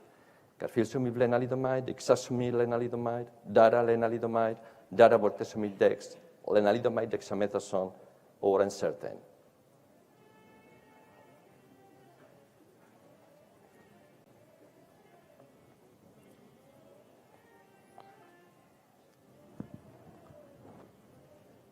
Okay, the majority will choose dara-len-dex, and in fact, this is what has been chosen by the faculty. I think here, everyone has agreed. It's not moving? Yes. Everyone on the faculty has agreed on dara-lenalidomide dexamethasone. Let me review with you what is the data at this timing point for this particular patient. This can be a bit complicated slide, but I think is really comprehensive. I mean, this patient if we consider that Lendex was the standard of care until recently, Lendex is associated with a PFS of approximately 17 months, but has been clearly surpassed in 4 randomized trials by triplet combination, comparing Lendex versus IXA, ILO, carfilzomib, or daratumumab. The increase in the PFS is shown here, 27 months, 8.7, 4.5, 5.9 months, and this is the hazard ratio. Therefore, according to this data, probably the best will be Dara-RD for this patient. Nevertheless, in this particular patient, there was high-risk cytogenetics. And if you go down in this slide, you have here the median PFS for high-risk patients treated with Dara-RD. And as you can see, it's not 45 months. This is the data that is going to be updated in this ASH meeting, is 20.6 months. For the KRDs, 23, 19, 21. In other words, from my point of view, none of the triplets are able to completely overcome the high risk, but I think the combination of a proteasome inhibitor and imimid probably is worth just to be used in patients with high risk cytogenetics. We continue with the patient. The patient was treated with Lendex. She didn't receive the triplet. They received Lendex until progression. On cycle 5, she was already in VGPR and maintained her response for 15 additional months, but eventually the patient relapsed under treatment with lenalidomide dexamethasone full dose. And here is the question. Carfilzomib pomalidomide, ixazomib lenalidomide dex, dara bortezomib dex, dara pomalidomide dex, ILO pom dex, or uncertain. Please vote.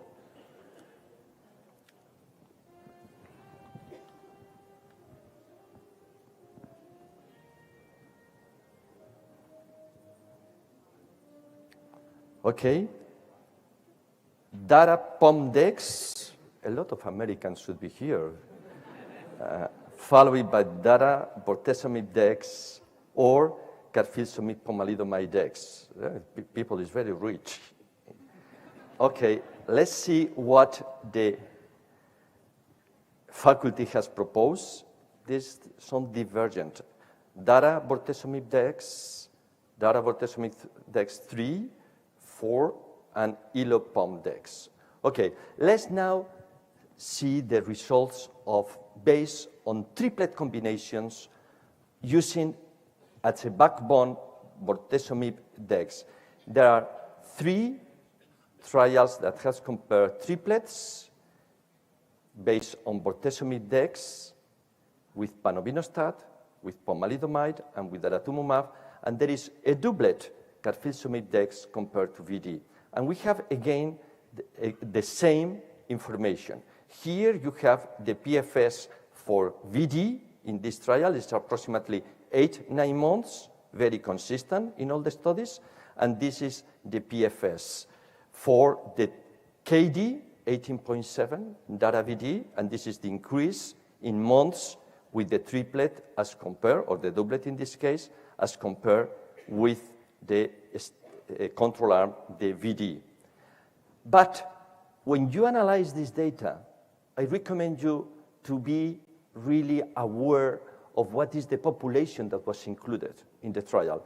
Because if you look, this patient was Len refractory, isn't it? Okay, and in the Endeavor, in the Dara VD, or in the Panorama, the proportion of Len refractory patients were limited. By contrast, in the pomalidomide bortezomib dex, the proportion of Len refractory was much higher. And if you look to the high-risk population, the median PFS is 8, 11. In all of them is lower than in the standard risk, but particularly, I think the best result probably could go for the pomalidomide, bortezomib, and dexamethasone in the context of this type of specific patient, Len refractory with high-risk cytogenetics. The patient received, in this particular case, Dara VD, achieve a partial response, only a partial response on cycle 2, and progress with extramedullary disease on cycle 8. At this timing point, again, I want you to vote about potential options. Okay, he has been exposed to almost everything until now. Lenalidomide, daratumumab. Then what is from all these possibilities, including carfilzomib Pomdex, Ilo Pomdex, trial with venetoclax, BCMA CAR-T, or selinexor, what is your choice? Please vote.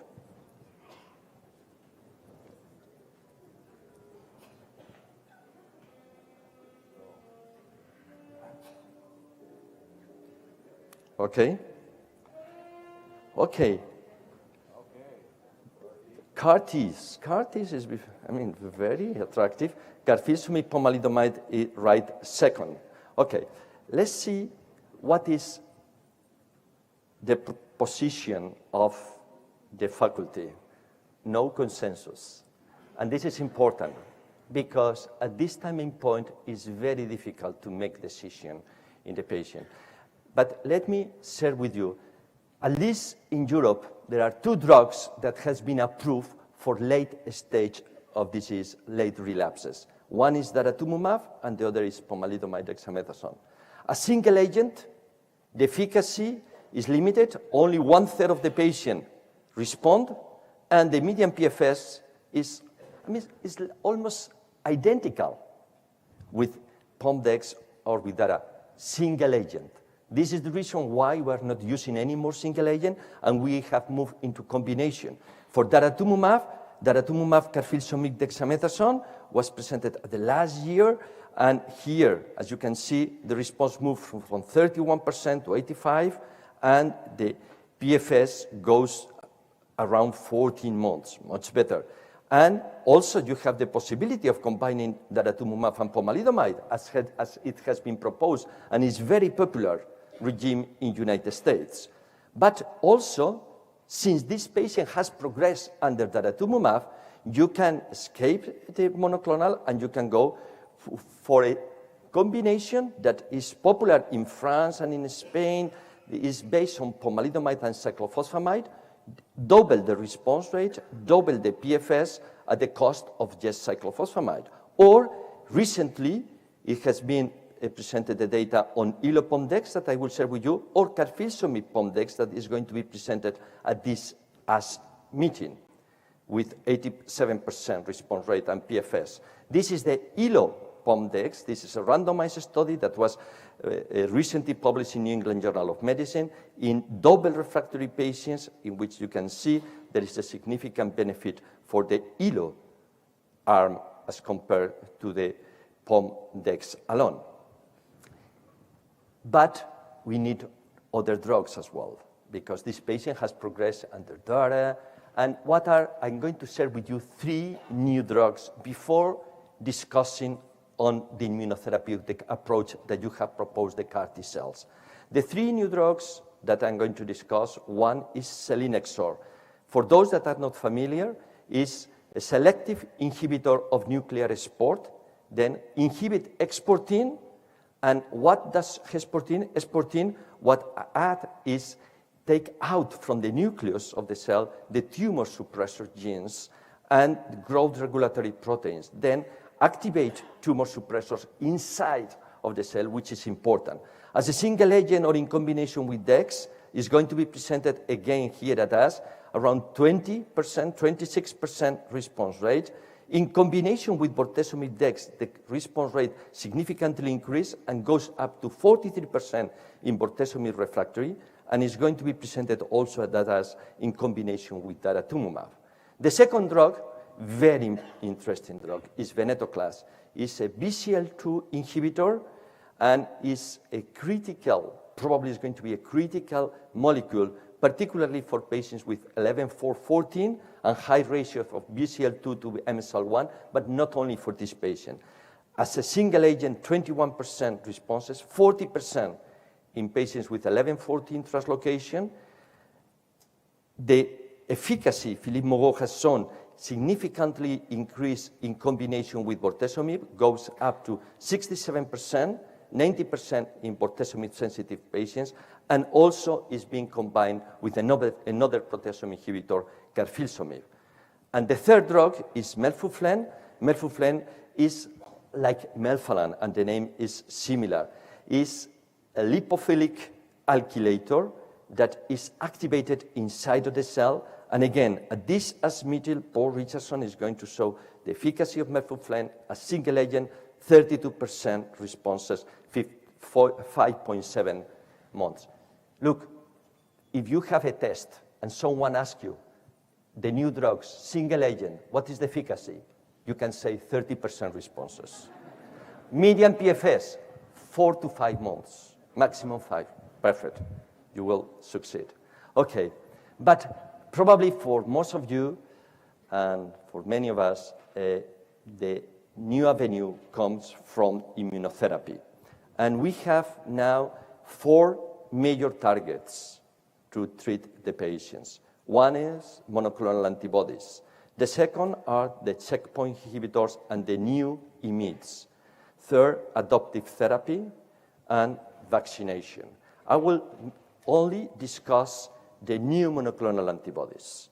And there are 2 types of new monoclonal antibodies of high interest. One is the conjugated monoclonal antibodies.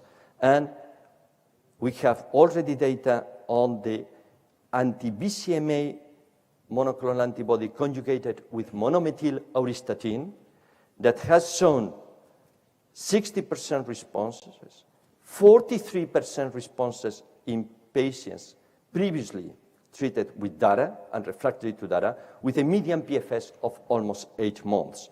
The problem is the toxicity. 63% of the patients develop corneal problems. The other type of monoclonal antibodies are the bispecific,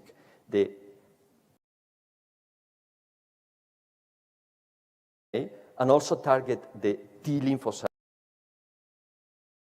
Data that is going to be presented at this meeting again, very important information, 28% overall response, but this was an escalating dose. At the maximum tolerated dose, the response, the number of patients is still small, but the response was 83% at the maximum tolerated dose. It should be noted that CRS, similar to the CAR T cells, has been also detected with the bispecific monoclonal antibody. And here is what everybody is waiting for, the adaptive therapy, the genetically modified T cell therapy. And we have 2 types of approach. The CAR T cells that are more popular here, but also the TCR engineered T cells that have some advantage. They are HL restricted, but they have the potential recognition of intracellular antigens. The disadvantage is that the activation is TCR mediated. In the CAR T cells, you have the advantage that you have the possibility to insert other genes, and the possibilities are enormous. CAR T cells, many of them are different. Even if they are targeting the BCMA antigen, they will differ according to the co-stimulatory domain, according to the condition therapy that is used, murine, humanized. We have now in this meeting, look the number of abstracts, 14 abstracts, oral abstracts on CAR T cells. The most mature data correspond to the BB2121 and the Legend 1. And in these 2 studies, you can see that the majority of the patients respond, 80% of the patients responded. A high proportion of patients achieved minimal residual disease negativity, and the median PFS is ranging between 12 and 15 months in end-stage disease. I should mention that the cohort of patients that were included in these 2 trials are different. These have received 3 lines of therapy. These have received 7 lines of therapy. But again, this is very good results, but the patient still relapse. Then we need to improve.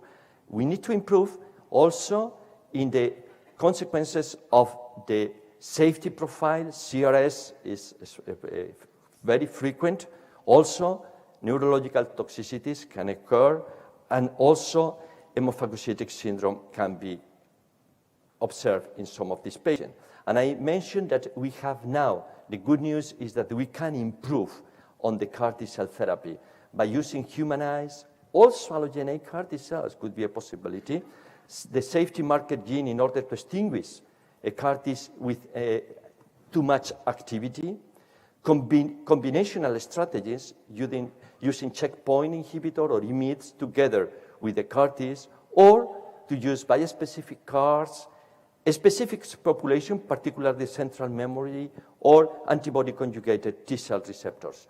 In other words, I think for the CAR Ts is just the beginning of a beautiful story that probably we are going to drive together in patients like this one.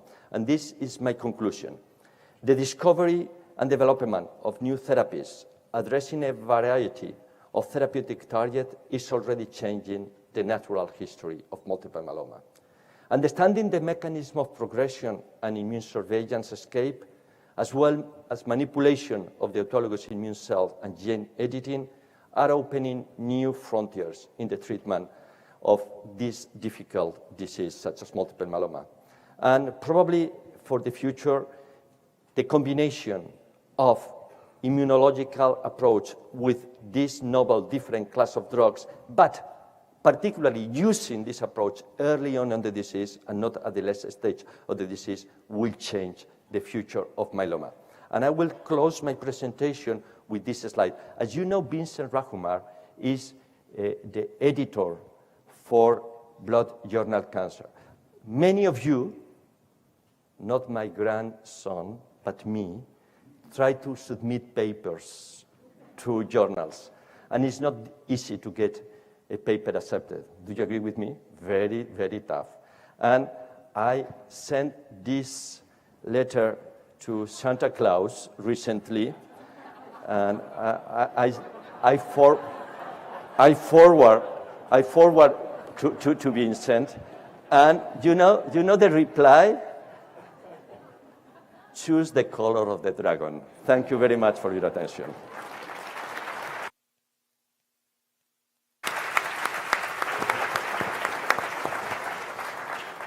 So thank you so much for this presentation. A tour de force, ending with the very exciting immune therapies. And so any initial comments from our colleagues here?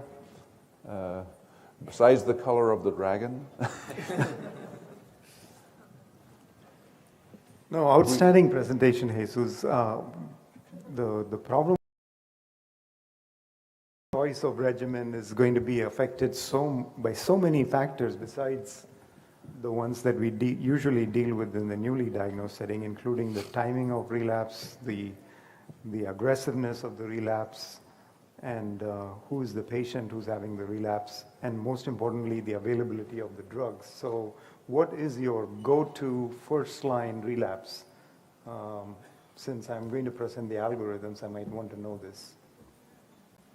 No, I think to do a presentation on relapse is almost impossible. What I try to share with you is the data. Only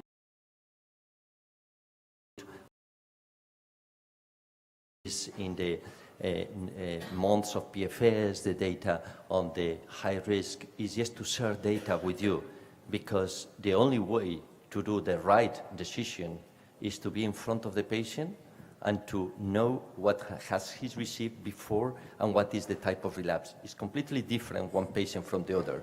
And I try to go through one singular patient, but as Vincent has mentioned, the patients are different, everyone. Yeah, Philippe? Yeah, well, Vincent, that's very important to try to define a sort of strategy according to the frontline treatment, for example. And we discussed during this interesting symposium how many patients are going to receive LEN frontline. And based on the talk given by Brian, we will have more and more patients that are going to receive LEN frontline, LENDEX. VRD in the SWOG study, followed by LENDEX until progression. Or LENDEX in elderly patients based on the first study. That's LENDEX until progression as well. In young patients, Len maintenance until progression for the majority of the patients. So we will have, at the end of the day, plenty of patients, the majority of them, progressing on Len. So what to do at the time of the first relapse? The strategy is based on the frontline treatment for sure. Then we are going to switch of agent, and to be honest, and very well presented by Jesus, we are going to use PI-based combinations, so VD plus something or KD. So what is best? Probably VD plus daratumumab. That was one of the proposals. First relapse, VD Dara, median PFS 26 months. So if Dara is available, let's do it. That's how we are going to try to select the optimal sequence of treatment. Right, absolutely. So we have time, just to remind everyone, we have time for a few more questions. We will re-ask the question, and then just to let you know that we will be doing the algorithms at the end, as we usually do. So we want to be sure to leave time for that. So any immediate questions? If not, why don't we, so that we have time for the discussion, let's go ahead and re-ask the polling questions. So we asked in Jesus' patient, as we were just talking, was treated with lenalidomide dexamethasone, and then... I can summarize. This is the, yes. This is the third relapse. The patient has been treated up front with the transplant, then he received Cyborg-D, then he has progressed under Lendex, and this was the question here. Yes. It should be kept in mind that this patient has not been exposed to a monoclonal antibody so far. Yeah, just to be aware. Not that that's important, but you know. Okay, so we have... It was good orientation. Yes. So now we'll be exposed to a monoclonal antibody. All right. And the final question is even more challenging, because the patient has now been exposed to a monoclonal antibody and then has been exposed to everything and has progressed under everything. Darapomdex. Yeah. These are very tricky questions, as we've seen from the discussions. And then, what do we have after that? We had one where, can we go forward to the late relapse?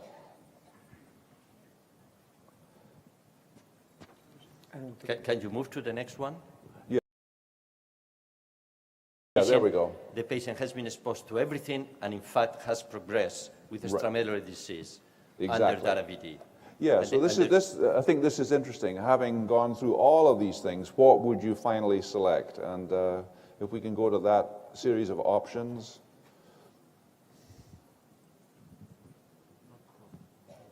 That is a good point, because the only drug that has not received is pomalidomide from the ones that has been accepted. If we can go forward to the options for this one. There we go. Okay, so. Neither carfilzomib. Okay, I don't want to orient. Right, so the patient has not received pomalidomide.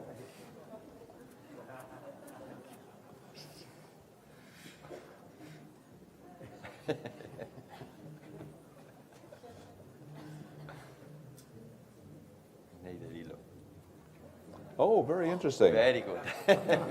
Aha. So the level of enthusiasm for CAR-T went down. Yes. Stick with what you have, carfilzomib Pomdex. Okay, very interesting.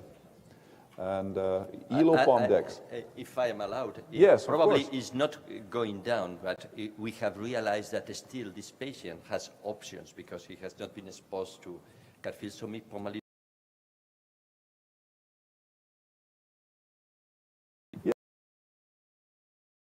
Were actually surprisingly good. These data are just published in the New England Journal. Yes, so these are real options. So anyway, thank you for this very, very excellent review of these relapse options. And so in closing, I would invite Vincent to come up and just take us through, well, having thought about all of this, what are the... please welcome Vincent again.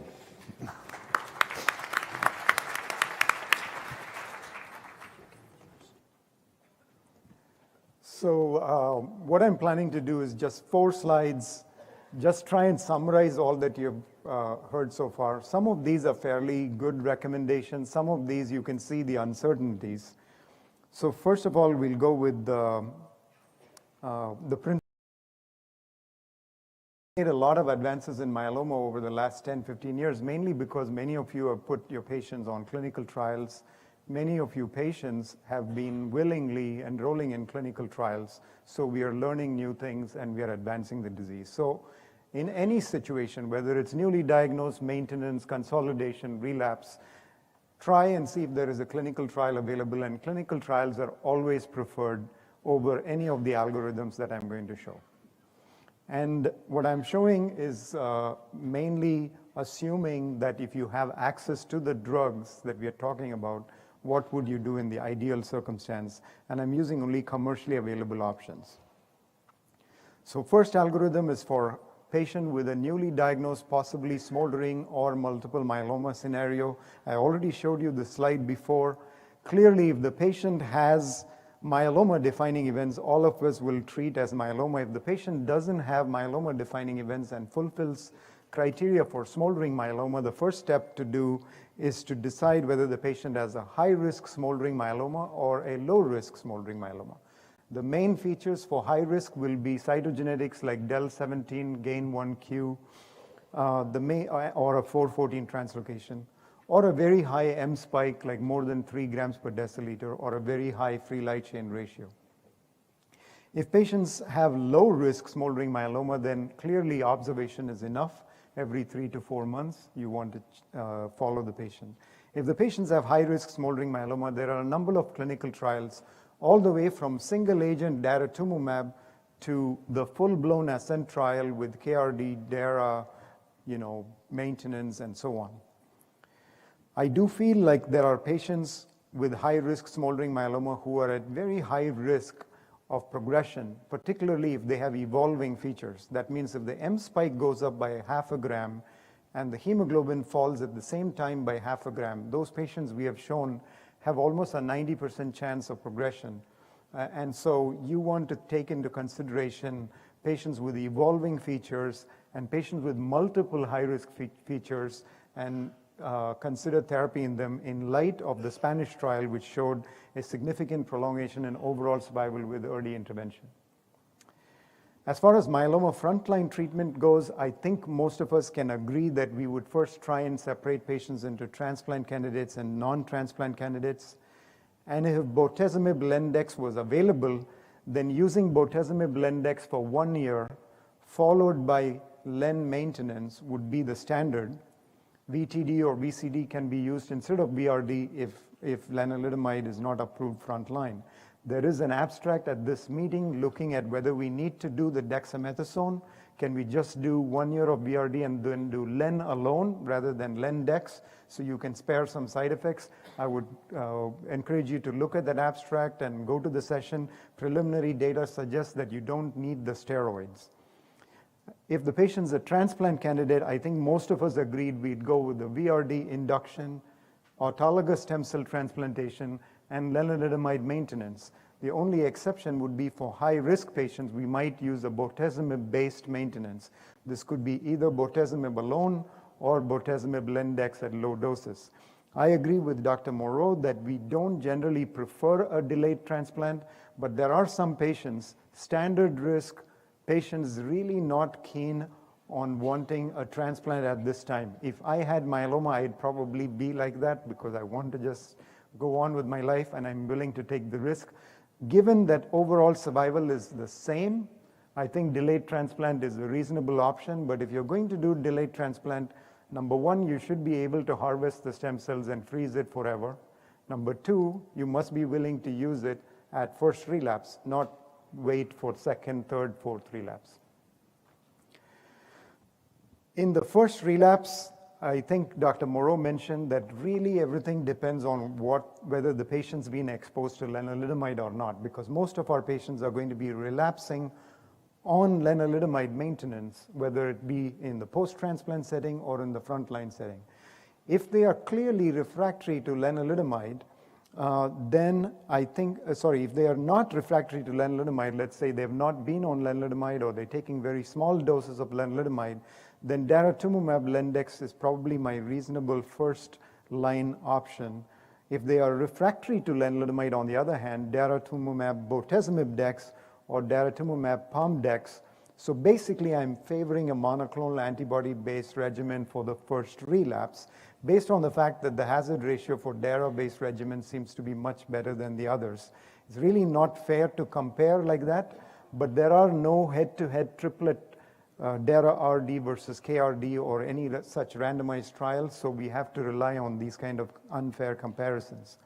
Having said that, I will tell you that it's very unlikely that your patient's going to do worse if you picked a different regimen and say KRD first and then went to DARA-POMDEX or vice versa. I think it's most important to have access to the regimens and go some logical fashion with one regimen after the other rather than there's no one right answer. But here are some options that I've given. Almost all of these are approved with the exception of Cybo-D and Ixa-POMDEX and CAR-POMDEX, all of which are active regimens as well. Always consider a salvage autologous transplant in eligible patients. Nowadays, many patients may not have had a transplant, and you might want to tell them that the first, if they're eligible, a transplant as the treatment for first relapse might be reasonable. After the patient has failed for the first time, and now you're talking about a second relapse, the problems become even more complicated. As we said, it really depends on what all regimens they've received before, how aggressive the relapse is, what kind of performance status the patient has, and so on. I have two simple principles. Number one, if you're going to change a regimen or if you need to change a regimen, use a triplet at a minimum. And number two, have at least 2 new drugs that the patient's not refractory to. And that way you can come up with regimens. We have plenty of them, so you can go on sequentially for multiple lines of therapy. So any of the first relapse options are reasonable. In addition to that, there are some additional options you can consider. Some patients who have very aggressive relapse might need a VDT PACE type regimen. Melphalan is still a great drug, intravenous melphalan at a single dose or even oral melphalan in combination with other drugs. Venetoclax, particularly for 11-14 patients. Bendamustine-based regimens. Adding panabinostat to proteasome inhibitor-based regimens and starting to try 4 or 5 drug regimens may all be reasonable in the absence of clinical trials. Of course, clinical trials at every step needs to be considered. That's all I have, and thank you very much for all your attention. We're happy to answer questions.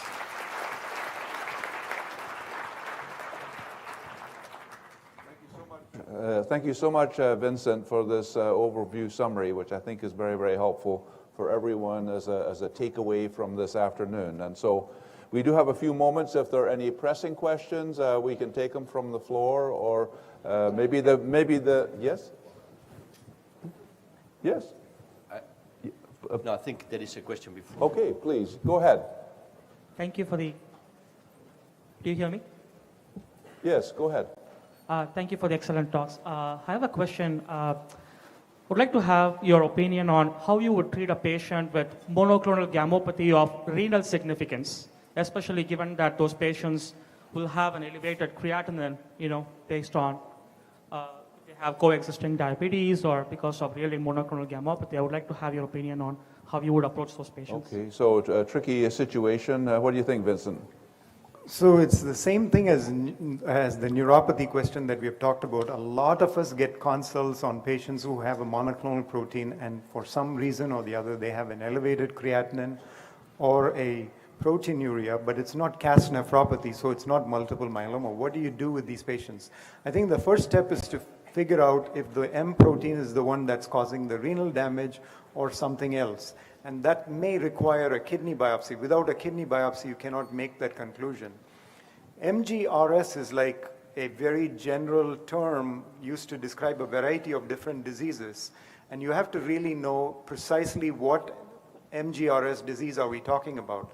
So the main ones to keep in mind are membranoproliferative glomerulonephritis and C3 glomerulonephritis, both of which, if you can find monoclonality on the biopsy specimen, then that tells you that it's a renal damage that was caused by the monoclonal protein.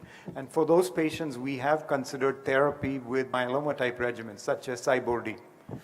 If the patient has light chain deposition disease or heavy chain deposition disease, then we treat provided there is something to be treated. That means the patient's not in end-stage renal disease. All the other nephrology problems are either rare or there's very, very little data to go into. I see. Like, how long do you treat it, Cybordi?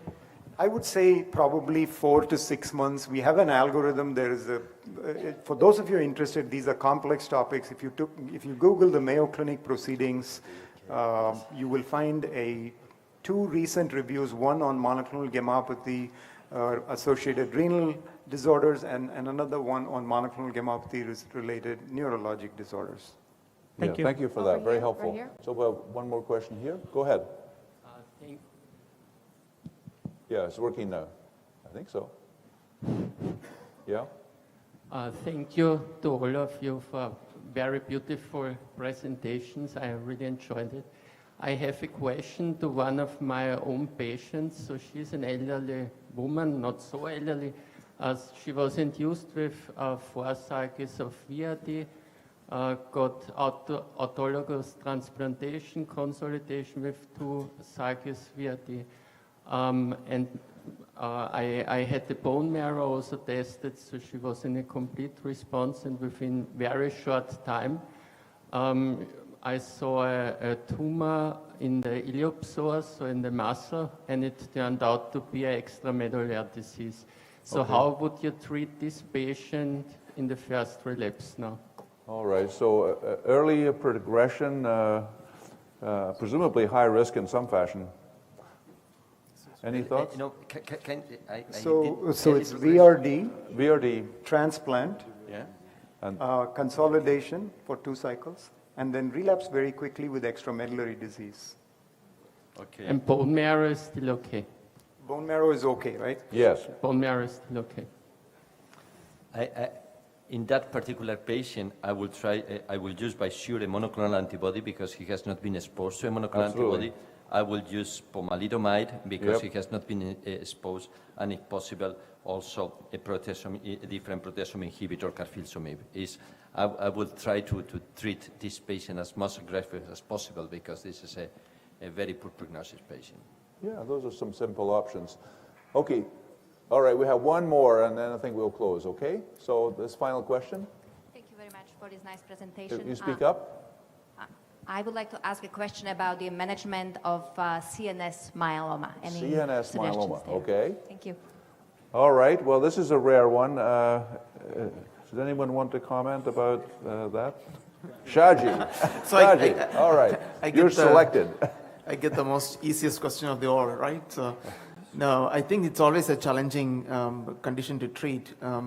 Obviously, I think the main thing is, at least our practice has been in those patients to try intrathecal therapy to clear this CSF, mostly with the triple therapy combination, but then follow that up with systemic therapy using, again, multi-drug combinations that we haven't used. We don't have very good data on how well the monoclonal antibodies necessarily get into the CSF, but I think using at least we know pomalidomide gets in reasonably well the IMiD. So using a multi-drug combination, an IMiD, preferably a monoclonal antibody, and maybe even using a proteasome inhibitor in that combination. There are some ongoing trials looking at some of the newer generation proteasome inhibitors with better CNS penetration. That may be part of clinical trials. So see if there's clinical trials. If not, then this may be a reasonable approach in those patients. Yeah, all right. If I am allowed just to add, pomalidomide partially crossed the barrier, and this is one possibility. Data is not clear, but it's being claimed that also partially marisomib that you were alluding probably will be the drug of choice, but they are not developing in this situation. Obviously, very difficult prognosis. I have a completely different issue, particularly for Vincent. Usually in your presentations, you emphasize the need to confirm a CRAB symptom. For instance, if you have a myeloma patient that has only 15% plasma cell in the bone marrow and has anemia, you recommend always to exclude other causes of anemia. But the same would apply also for smoldering patients that have a dubious focal lesion or an increase on the free light chain that is not expected. Would you mind to comment, because I think this is very important just to confirm in this particular type of cases that the result has sense? Yeah, I think the concern about the free light is important. So again, to paraphrase the question, which is just absolutely very, very important, is that if you're going to take a patient who doesn't have any symptoms and say that you have multiple myeloma, I'm going to start therapy, we better be really, really sure. So we have laid down criteria in terms of who is called as myeloma, but that doesn't mean we need to, we can suspend judgment. We have to use a lot of judgment to see if this is really myeloma and if this patient really needs to be treated. Clearly, if the patient has 70-80% bone marrow plasma cells, that's the easy one. The free light chain ratio more than 100, in general, I'm very comfortable treating, provided the involved light chain is high. If you have a patient where the urine monoclonal protein is completely negative and the free light chain ratio is high, you have to ask yourself, is this patient really making a lot of free light chains, or is it just having a problem excreting them? And if they are dimerizing their light chains, and that's why the free light chain ratio is up, those are not the patients who need to be treated. So we do need to get the 24-hour urine protein electrophoresis. Make sure that whatever high light chains you're seeing is also seen in the urine, which means that the kidney is under threat and you need to do action, and those patients we need to treat. Otherwise, you might be just wanting to watch them. Same thing with the MRI. When we wrote the paper, we said you need to have unequivocal focal lesions of 5 millimeters or more, and you need at least 2 of them to be considered as myeloma. And we said, if you have a doubt, please don't do anything. Wait for 3 months and repeat the imaging. Very important. Because there is a study which shows that if the number of lesions goes up or if the size goes up, then they really progress to myeloma quickly. But if it doesn't change, then the risk drops. So there's no urgency to treat myeloma. So keep that in mind and always repeat imaging if you're not sure of it. Always repeat the light chain, check the urine, and make a judgment call, particularly asymptomatic patients. All right, so these are very, very helpful final thoughts. So thank you. So let's give a great thank you to the panel here. And thank you for joining us this afternoon. So thank you.